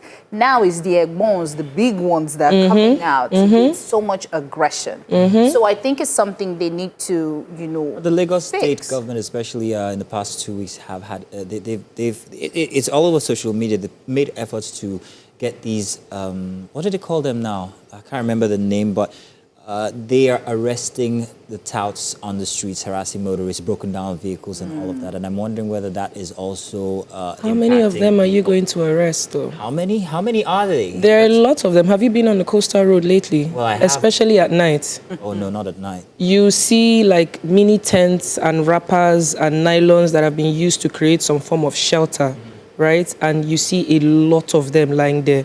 Some of them, when you're passing, you actually think that something is going on in front, that there's a riot, right? And you look at it and you're like, oh, madam, turn this way, turn this way. They're trying to divert you off the coastal road, whereas there has been, adequate things that have been done to, if I'm going to this junction, this is where I have to turn to, this is where I have to get to make a U-turn, but you're trying to divert me off the road. That's intentional, right?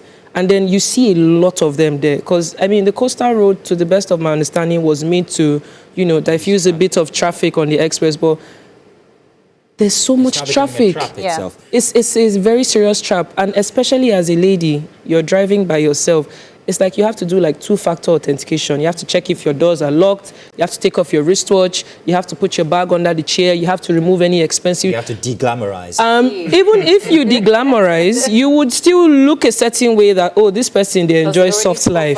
They've already profiled you. And if you don't give them, some of them go as far as sitting on your car.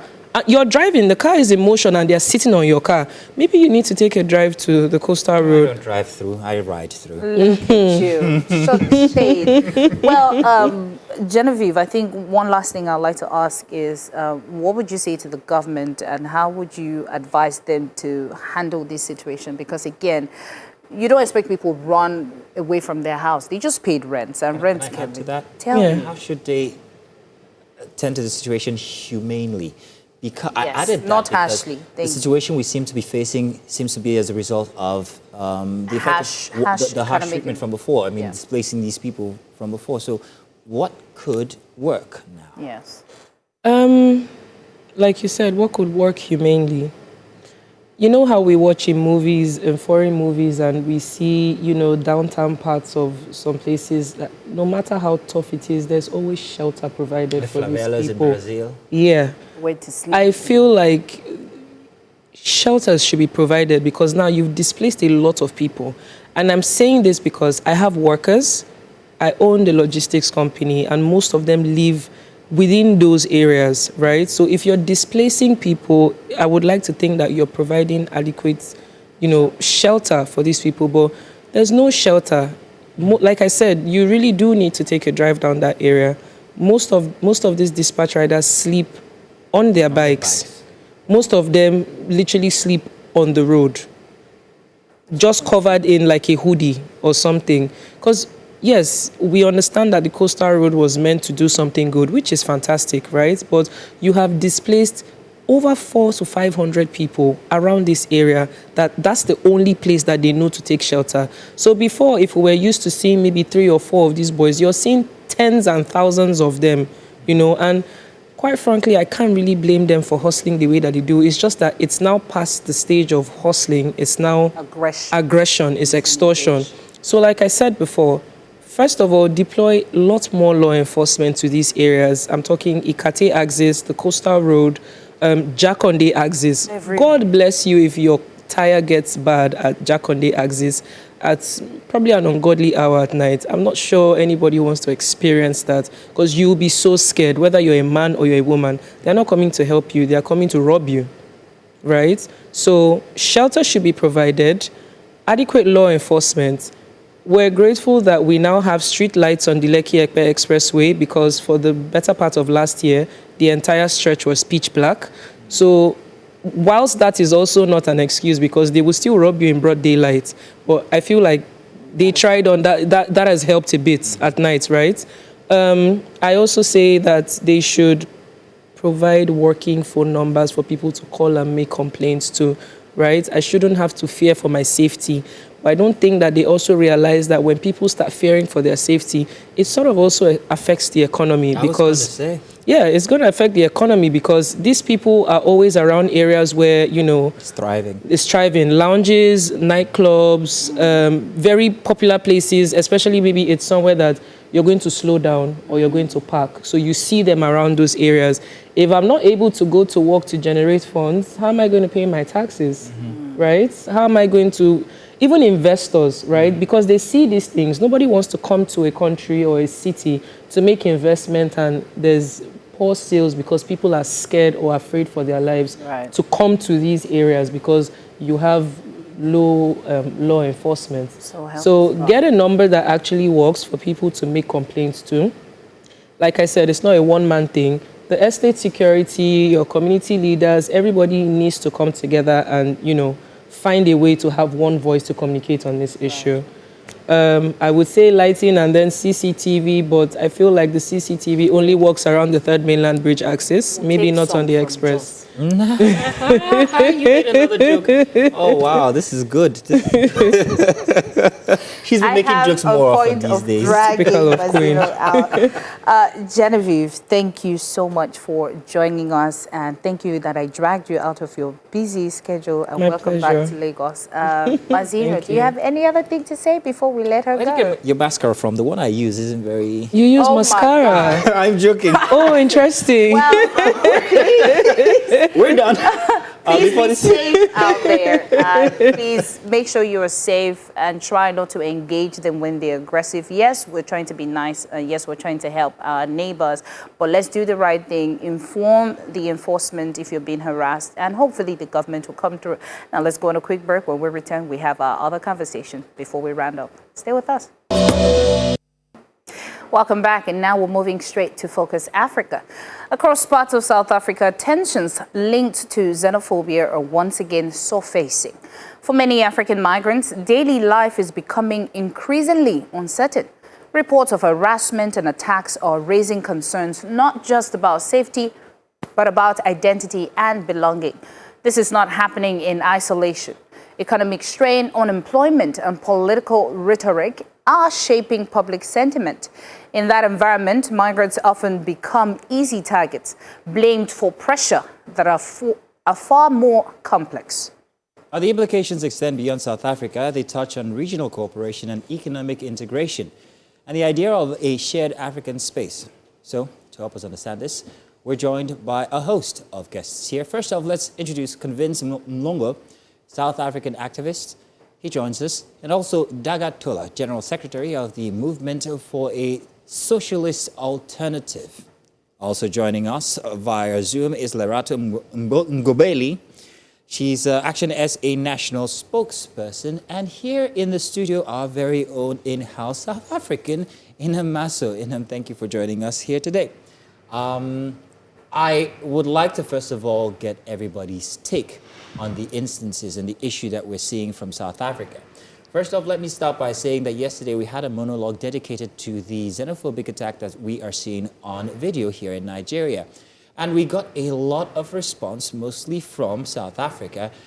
And we'll be reading some of those as we go on the show today. But first off, let me talk to you, Convince. What's your take on the situation that we're seeing coming out of South Africa regarding migrants? Thank you very much, host and your co-host in this space. I think it's apropos basically. It's not xenophobia.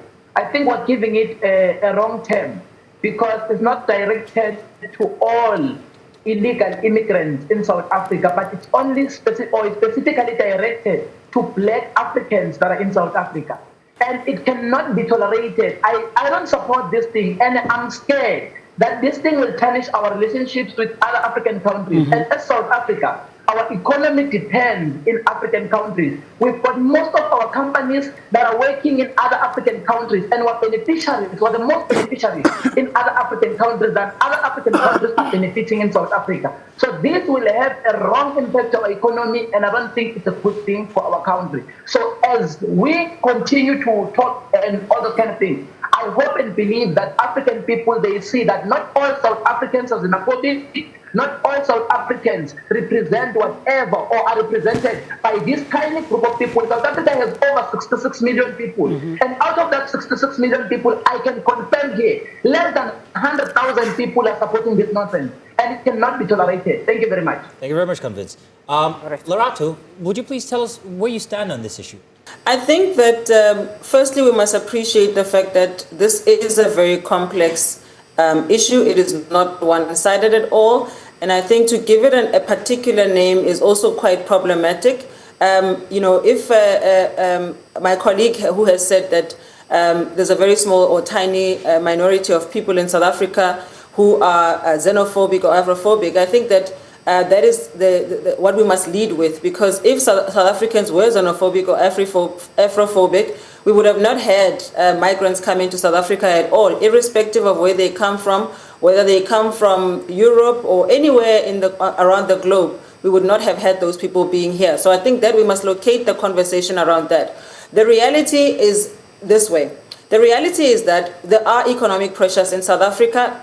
He speaks about 66 million South Africans who are noted as the composition of the population. But what you also must realize is that we've got 23 million of those who are unemployed, who are not gainfully engaged in society. And many of them, in fact, a very large group of them, over 60% of them, are young people who have absolutely no hope for the future, who are absolutely disengaged in both the political process, the economic process, and the social processes in terms of civic movements in our country. A lot of them, if you drive around the streets of townships like Alexandra and Soweto and everywhere, a lot of them have resorted to being on drugs and smoking hookahs, and really have got the faces of hopelessness. And so for us to not appreciate the circumstances under which they find themselves, I think that it's a very narrow focus into this particular issue. And so for us is to shine a spotlight and to say that ultimately government inaction causes the precipitation of tensions that we have seen, not just this year. We have seen that, I think, from the early 2000s when the global meltdown was happening. These things started to happen, and so this is a complex issue. No one should be vilified. Absolutely, it is the state that must be vilified. We've tried to locate it and contextualize it that way, but unfortunately, our state is lethargic and has been very, very dismal in managing this crisis. And I think in this conversation, we must try and locate the conversation in that manner. But to label either side as Afrophobic or xenophobic, while South Africans who have experienced their children being abducted, for example, we've got a case right now in Vosloorus. What do they call that? What do they call their children who are subjected to some of the violence that has been meted on them by foreign nationals who are in the country, and a very large of them being illegal foreign nationals at that. Loreto, can you clarify, you said abduction, were they abducted by Nigerians or other people from other African countries? Can you specify, please? Yes, so there is a case currently that we are dealing with. His name is Mazwi Mpumelelo Kubeka, in a place called Vosloorus in the east rand of Gauteng. This particular child was running a spaza shop or an informal trading space, and there's a huge issue with foreign nationals who have been illegal, who had to be regularized at the last year and at the end of 2024 into 2025, if I'm not incorrect. And there is a spaza shop mafia in this country that is operating, and the community are the ones who are giving information around what they have experienced and how Mazwi could have been gone missing. He's been missing now.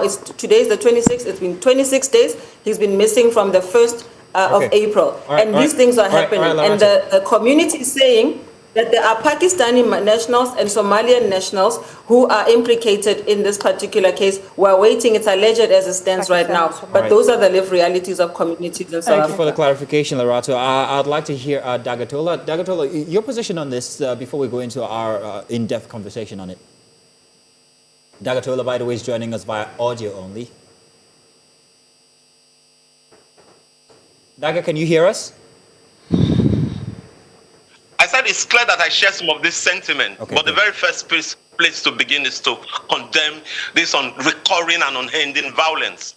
And our task here today is to appropriately locate the basis, for this violence and how ultimately it can be resolved. Yes, this can come to an end, but ultimately the background is the huge betrayal of hope and expectations by a majority of South Africans. 23 million people, in poverty.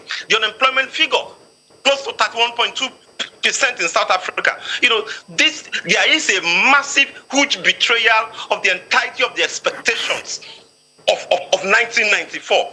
For a majority of young South, indeed, for a lot of people in Africans, the immigrants, the black Africans who came to South Africa came on the basis of this huge dream of 1994. But what has the ruling class done with this hope? What has the ANC done with this hope? We are confronted with the huge betrayal of hope. Of course, black rule has come, but what has changed in South Africa? This is the question that ordinary South Africans are unable, on the basis of their current consciousness, to address their mind to. And this is where, again, you must raise the question of the role of the trade union. What has COSATU done in all of this? COSATU has continued with his so-called tripartite agreement with ANC, when in reality, COSATU should make a break from ANC and see that ANC no longer represent the entirety of the aspirations of ordinary working class South Africans on the streets of South Africa. There is a huge anger against the growing poverty.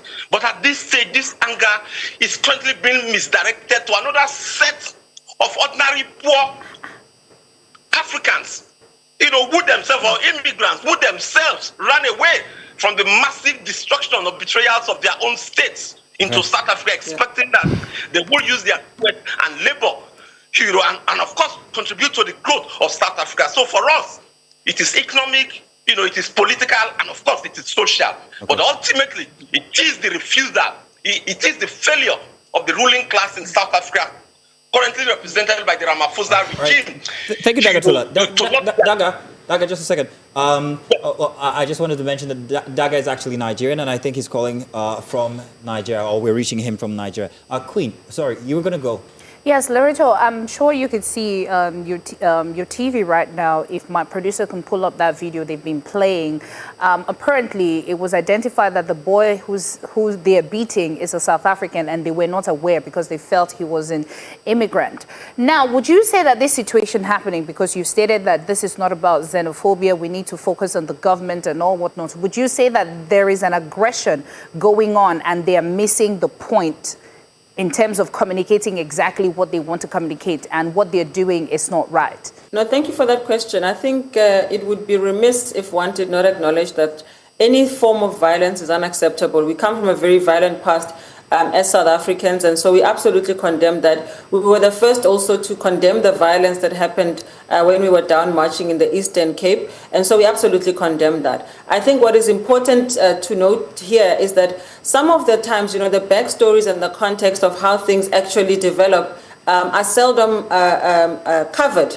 Particularly when news breaks or people take videos, and sometimes people take videos at the moment when this crisis is happening. And then we really need people to understand that, because a lot of the times when there's been law enforcement, there was a time when there was a march, a peaceful march in the central of Johannesburg, and we saw foreign nationals who were being raided by the actual police of South Africa, and they were swearing and slapping the police of South Africa.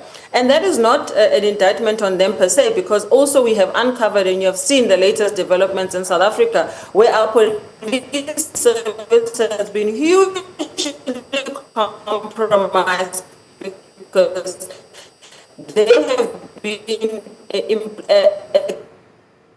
Lerato, we seem to be losing your network. We're going to give that a bit of time and come back to you. But we still have Convince, we still have Daga. And of course, in the studio here, we have Inam Maso. Inam, let's turn to you now. Yesterday, I had a monologue. It was a very interesting monologue because I thought I was being fair and balanced in my approach. But I got home to about over 100 comments. And the majority of these comments, even up until this morning when these, we have, let's see how many comments we have now. Over 300 comments, if I'm not mistaken. And the majority of these comments, wow, they picked on everything from my belt buckle to my locally acquired foreign accent. It was all vitriol. It was mostly vitriolic. I would say that 3/4 of these comments were really mean. They were attacks, let me say, not just on what I said, but also on my personality. And I'm wondering if this is a regular response to non-South Africans in South Africa by South Africans. What are we looking at here?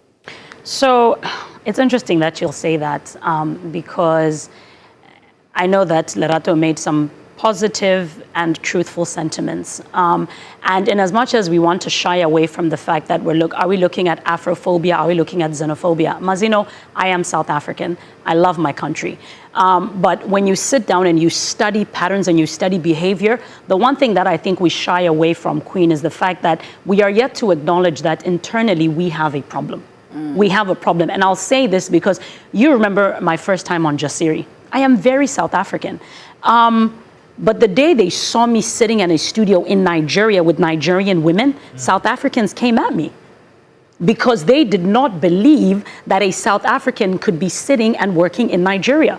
So the first thing that they condemned was not necessarily the fact that, oh, why is she in Nigeria? The comments that were there was, oh, another Chidimma trying to be South African, you know? And there is a problem. And unfortunately, because of what Lerato said, where she mentioned the fact that South Africa comes from a history of fight. Do you understand? It's inherent for us to retaliate in a way of defense, in a way of, you know, fighting. I feel like to a certain degree it's inherent. But I've come to understand that there are skills that we have honed, which is the flight or fight response. And we lack the ability to communicate what we feel. So you feel like because you don't necessarily have the right words to communicate, the first thing that you know how to do is attack, insult, fight, which are some of the things that you saw in the comments with Mazino. Many people weren't necessarily listening to understand. They were listening to respond. And their response was, who are you? This is who we are. So where do you get off saying this and this and this about South Africa when an inflow of your people are in South Africa? And it's a problem. I want to read one of those comments. One of those comments said, this was from at RRNB940, says, pretentious highbrow English aside, please note that immigration is a regulated phenomenon and a breach of the rules attracts unfavorable consequences. Well, these consequences are, I'm thinking perhaps, is the violence that we are seeing. Convince. Let's talk about the violence as a tool in South Africa for the situation. Why is it violence? Why not diplomatic talk, or at least even just why resort to violence? It's coming from a very long history. Yes, I know this. But at this point where Africa is trying to bond together, why do South Africans still choose to use violence like this was 1993? Thank you very much for the question. But firstly, let me say, Otto van Bosmek, the Chancellor of Germany, I think he should be proud in his grave that Africa is as divided as it is now. Because whatever we see now, my brother, it's as a result of the 1884-1885 Berlin Conference, where Africans were divided and they shared our territory. It was a divide and conquer situation. That's why now they taught me that in Nigerian, I must launch a xenophobic attack against them because they are foreigners and all those kind of things. And I always ask this question. I said this, Mati, if you can tap on my TikTok platform, I said that there are other ways of sorting these things. I'm not saying illegality must be promoted. I'm not supporting crime. If you come to South Africa undocumented and you're coming in a wrong way without papers, where even if you commit crime, you cannot be traced, it's wrong. Right. But I'm saying the method that it's used to send people, it's very wrong. The method is more wrong than than everything. So I'm saying let's give it to the police to do what they are hired for. I said to South Africans, you guys are paying tax each and every day. Your tax pay the border management officials, your tax pays the police officers in South Africa. If you see anyone who is in South Africa illegally, go to the police officers, tell them that there is someone who is in South Africa illegal. The police officers will do what they are hired for, what you are paying them for with your tax with your taxes. Then they will send those people home in a diplomatic way without violence. Because violence can never be a solution to solve our problems as African people. And one thing that frustrates the most, we are dealing with an unrepentant tribalist who has involved to be a xenophobia or to be a xenophobic advocate.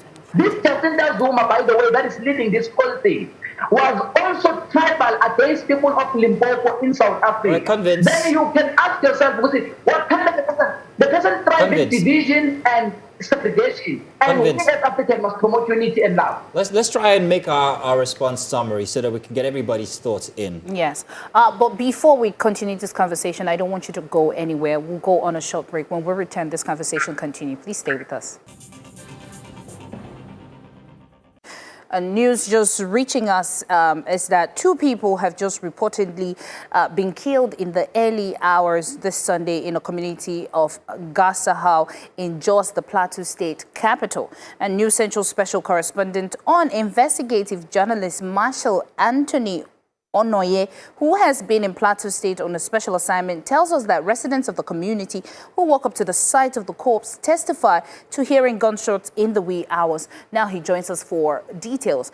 Marshall, good morning. Can you give us the details of what's happening right now in Plateau State? Okay, well, I'm in a community that is majorly, predominantly occupied by the Birom tribe, and we woke up to the news this morning that 2 members of the community were attacked and killed. Actually, 4, the community was attacked, and then they had 4 casualties. We hear that 2 are currently at the University of Jos Teaching Hospital, and 2 have been moved to the mortuary. So that makes it 2 people killed and 2 injured. The residents woke up saying that they had gunshots. Now, the 2 that were said to have been killed were keeping watch over the community because the community has been predominantly attacked in the past, so they had this security structure that certain residents would come out or indigents would come out and keep watch. So the 2 that were killed were both watchkeepers of the community. I have here the national president of the Birom Youth Association, BYM, Barrister Solomon. Solomon, earlier we met with the families and the bereaved family. Just right behind me is the house of one of those that was killed. Can you tell us more about this attack? Yeah, at about 9 p.m. of last night, being 25th day of April 2026, terrorist elements under the guise of Fulani militants came into this community of Hol Gasa of Rob district in Barikiladi local government, Plateau State, and surrounded the whole place with heavy sporadic gunshots that resulted to the killing of 2 people and also the injury of 2 who are currently on admission at Jos University Teaching Hospital. One question that surrounds this attack is the intention. What would you say is the purpose behind this, if any, has been investigated? Of course, the rationale behind these incessant attacks and killings on the plateau, particularly in this general area, is that the terrorist element wants to uproot every village and community and also take over and be in full occupation of same, just as they have done in so many other hamlet villages and communities within the plateau, and to also ensure that people are being subjected to perpetual poverty. That is why they aim at crippling the means of livelihood of the people. Like in this particular environment, even this person in whose residence we are just standing in the front now, is that he's among the victims of mischievous grazing and deliberate mowing down of farm crops that were perpetrated day before yesterday, where we have over 6 hectares of farmland were destroyed overnight, partly grazed and partly mowed down by machetes perpetrated by Fulani militants who are said to have come from either the Jong area of Rob district in my Is there front any here, solution and in also sight? fast that is just behind us here. It's just like Is like there a any kilometer. solution in sight to these killings? The solution is that there must be, one, a total dislodgement and uproot of these terrorist elements who have established their enclaves in all the villages and communities that have been taken over by way of force, which they claim to be a conquest. And one of it is Fast, which is just close by here, like a kilometer or so, where they uprooted or they attacked and displaced the native inhabitants and took over possession of those lands and are currently in the occupation of Saint. And from there, they launched attacks on native communities. And the last attack that was perpetrated, that was on the 5th of April at Haipang or thereabout, was carried out by militants and terrorists who have been hosted at Fast. And one of them that was arrested confessed to that effect that they brought people from the northeast and from the northwest who came and joined force with them and perpetrated this attack. Sorry, Barrister Solomon, that's just about the most we can take. But I can tell you, at the moment, we are yet to hear any official statement from the government officials. The local government chairman of Barkin Ladi local government was here earlier, and he refused to speak to the press. Of course, News Central seemed to be the only press media here reporting this at the moment. We hope that the state government equally would release a statement on this. From here, we would be moving to the hospital to see that we meet up with those that were injured and reportedly receiving treatment at the University of Jos Teaching Hospital. For that update, we appreciate that. Now we'll go back to our other conversation. Just stay with us. Breaking news, but we're back to our initial conversation regarding the, Afrophobic attacks in South Africa. In the studio here with us, we have our inner master joining us. And of course, we have Lerato Ngobeli of Action SA. We also have Dagatola, and of course, Convince also still online with us. Yes. Queen, please. Yes, sure. This is a conversation that, of course, most times is relatable when you're from South Africa. So, Inam, I would appreciate if you help us ask the next question, because I feel like you are rooted in this conversation and you're from South Africa. So please do ask the next question. Thank you so much, Queen. I think, Lerato, I'll come to you because, I mean, I was picking bits and pieces of what you said before you got disconnected. I'm saying this because I know that I was having a conversation the other day, and I noticed that many a times when we talk about the foundation as to why we're having this problem in South Africa, we see people gravitating towards criminality. And I'm asking this because you said in your statement about the young boy that, I don't know if he was kidnapped in a spaza or something of the likes. So I was about to speak in my language. You're allowed.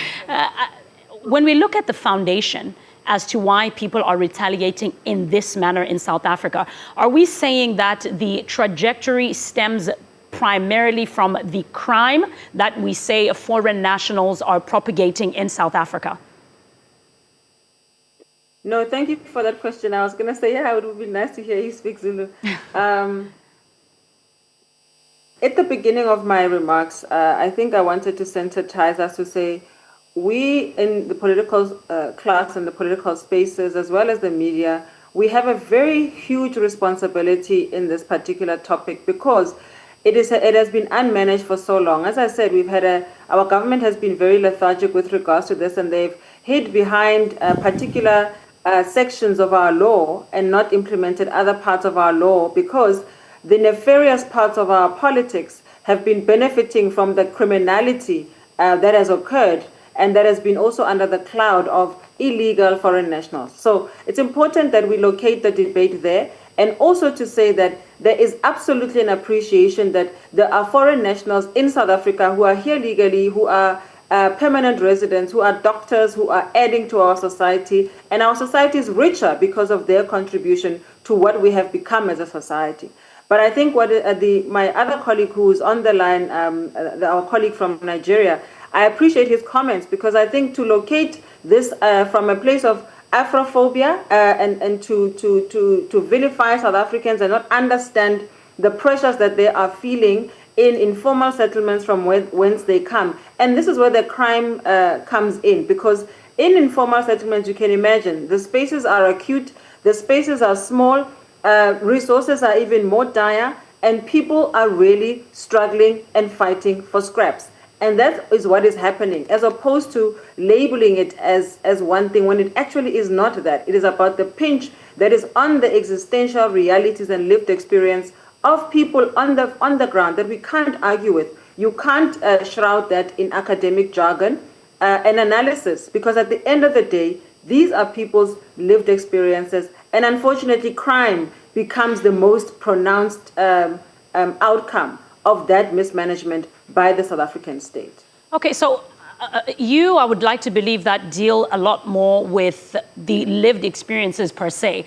I'd like to hear from you if you can give us a bit of an example where there was an experience where someone was at a disadvantage because a foreign national was in close proximity, whether it's Soweto, whether it's Alexander, whether it is Ekukuletu, for example. Because again, like you've said, there's that tug of war where it's like, well, our resources are limited and you being here are taking away from the resources. There was a video that was trending, Izolo, where, Queen, you showed me the video where a South African national was outside and they were taking videos and they're like, we are sleeping outside, but these guys are inside. Now, I know for a fact that in South Africa, we don't offer free living accommodation. One of the reasons why you would find that person inside a house and someone else outside the house was because someone was unable to pay rent. So I think if you can just educate us, and I'm asking these questions because, like you said, we do have people that are watching from South Africa and we have people that are watching from the rest of the world as well. So are there any instances and examples that you can give us where something like that transpired, where a South African was literally physically at a disadvantage because a foreign national was present? There are so many. I don't even know where to begin. I'm going to begin here because this is the current reality that we are facing. One, it is very clear in South Africa that we do have a mafia that is running, a shadow state that is running, that has been proven by all of these reports that we are seeing, the Madlanga Commission, the ad hoc committee on the corruption in the police service that was uncovered by Lieutenant General Ntandam Kwanazi in July of last year. This has been something that South Africans are very clear about. Recently, we've got the SIU report that has demonstrated the complicity of certain members of South African society who have facilitated certain kinds of corruption. So firstly, in January, every year in South Africa, we have got a school access issue. Even till today, I'm still dealing with young people, children, South African children who have not been able to be placed in the education system because the education system is full and because it goes on the application forum that is electronic. And in South Africa, the law says every single child can never be denied education irrespective of whence they come. Those examples are real examples. And you've seen the outrage where South African parents have been outraged by the fact that just because this one is foreign, but they happen to apply an hour before me, they got placement. And what is happening in South Africa, colleagues, I really, really want us to be very sensitive about this, is the fact that our government and our officials always hide behind the laws that allow for these things to happen, as opposed to demonstrating to South Africans that South Africans are being taken care of. It almost seems as if the outrage of South Africans must be muted for them to be labeled a particular thing when all that they're fighting for is space in their own country. I think we need to be very sensitive around that because that is what has happened. And I want to finish my comment by saying this. The apartheid government never considered black South Africans, people of color in general in this country, as citizens. And as a result, like my colleague said earlier, that the failure of the governed and a ruling party and a ruling class of not ensuring that the aspirations that are in our constitution have caused a situation where South Africans are beginning to abhor their constitution and hate their constitution, to say this constitution is not speaking to us. And so the post-democratic South Africa seems to have also left ordinary South Africans behind and upheld a particular cohort of South Africans. And that is what has created the circumstances in which we find ourselves. I think it is important that we located there, that the people of South Africa feel cared for, even in the conversations that we have. And those of us in the spaces of dialogues like these need to be very responsible not to do that, because that is what fans all of this violence and all of this anger that we have seen of late. Well, thank you very much, Lerato. Then in that case, one should think that perhaps maybe the anger should be directed at governance, not at individual migrants from other parts of the country. Speaking about crime, Dagatola, if you're still with us, I'd like you to help me out here. I'm finding it very difficult to actually research and find statistics regarding criminals inside of South Africa and how many or what percentage of those are foreign nationals. So what I have done is that I have gone to the, let's see where this is from now. This is coming from off of the Department of Correctional Services. And I'm trying to see how many people are in jails and what percentage of those people are actually foreign nationals. Let's take a look. So what it says here from a 2024 estimate is that about 18,000 foreign nationals are in South African prisons. However, the total number of people in South African prisons are 140,000. So if we take a look at this, I don't know, Daga, do you agree? Are we saying that most of the crimes being committed in South Africans are by foreign nationals? Nope. Because if you have only 18,000 out of 140,000 people, that doesn't add up now, does it? The statistics has already answered that question. The total number of foreigners put together in South Africa is just 5%. But I think before I continue this, I need to correct a misrepresentation, because we shouldn't sit here and have South Africa's rich legacy, history of rich legacy of struggle rewritten in that singular blanket word violence, and say that that is a takeoff, to what is currently happening. We shouldn't be here and allow such Eurocentric, or non-friendly, categorization of the word violence using a general blanket sense. As Nigerians, we are proud of this rich history of struggle. That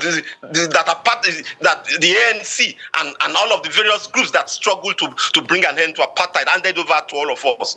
And it is to that rich history we must certainly return back to resolve the problem that confronts us at this material stage. And why do I say we need to return that? We need to return to that particular past. There is a need to rebirth a new mass political organization that will pose the question of liberating South Africa on a second scale, to become a South Africa for the ordinary people on the streets. We must not think that this violence, these huge misdirected reactions of ordinary people on the street, it's a cry for the growing deprivation that everybody can see in South Africa. Like I pointed out, the huge expectation. I'm in Nigeria. I should be sad to say that South Africa is gradually wearing the picture of what Nigeria is today. And yet, when 1994 came and all of the people who trooped to South Africa, it was to go and be part of that legacy. And this is why I think it's important to say that, first and foremost, going forward, this violence should be condemned. But again, too, ordinary people need organizations that will provide the necessary clarity of ideas so that they can direct their anger appropriately. And anger resolves nothing. Ordinary people need to get organized. The statistics you have put forward, if you look at the numbers of South Africans that can access education, that can access health facilities, that groups like Operation Dulula and March for March, are playing on. This is to be countered by organized force of the mass of the working people, and we must say here. All right, Daga. I'm sorry, we are out of time. Please allow me to add on to what Daga said. Again, like all of us have said, I think all of us are speaking from a place of passion because we love South Africa. Whether you are South African or you are not, like me, like Queen. Queen knows more South African music than myself. But I think when we talk about the crime issue, we've checked the numbers.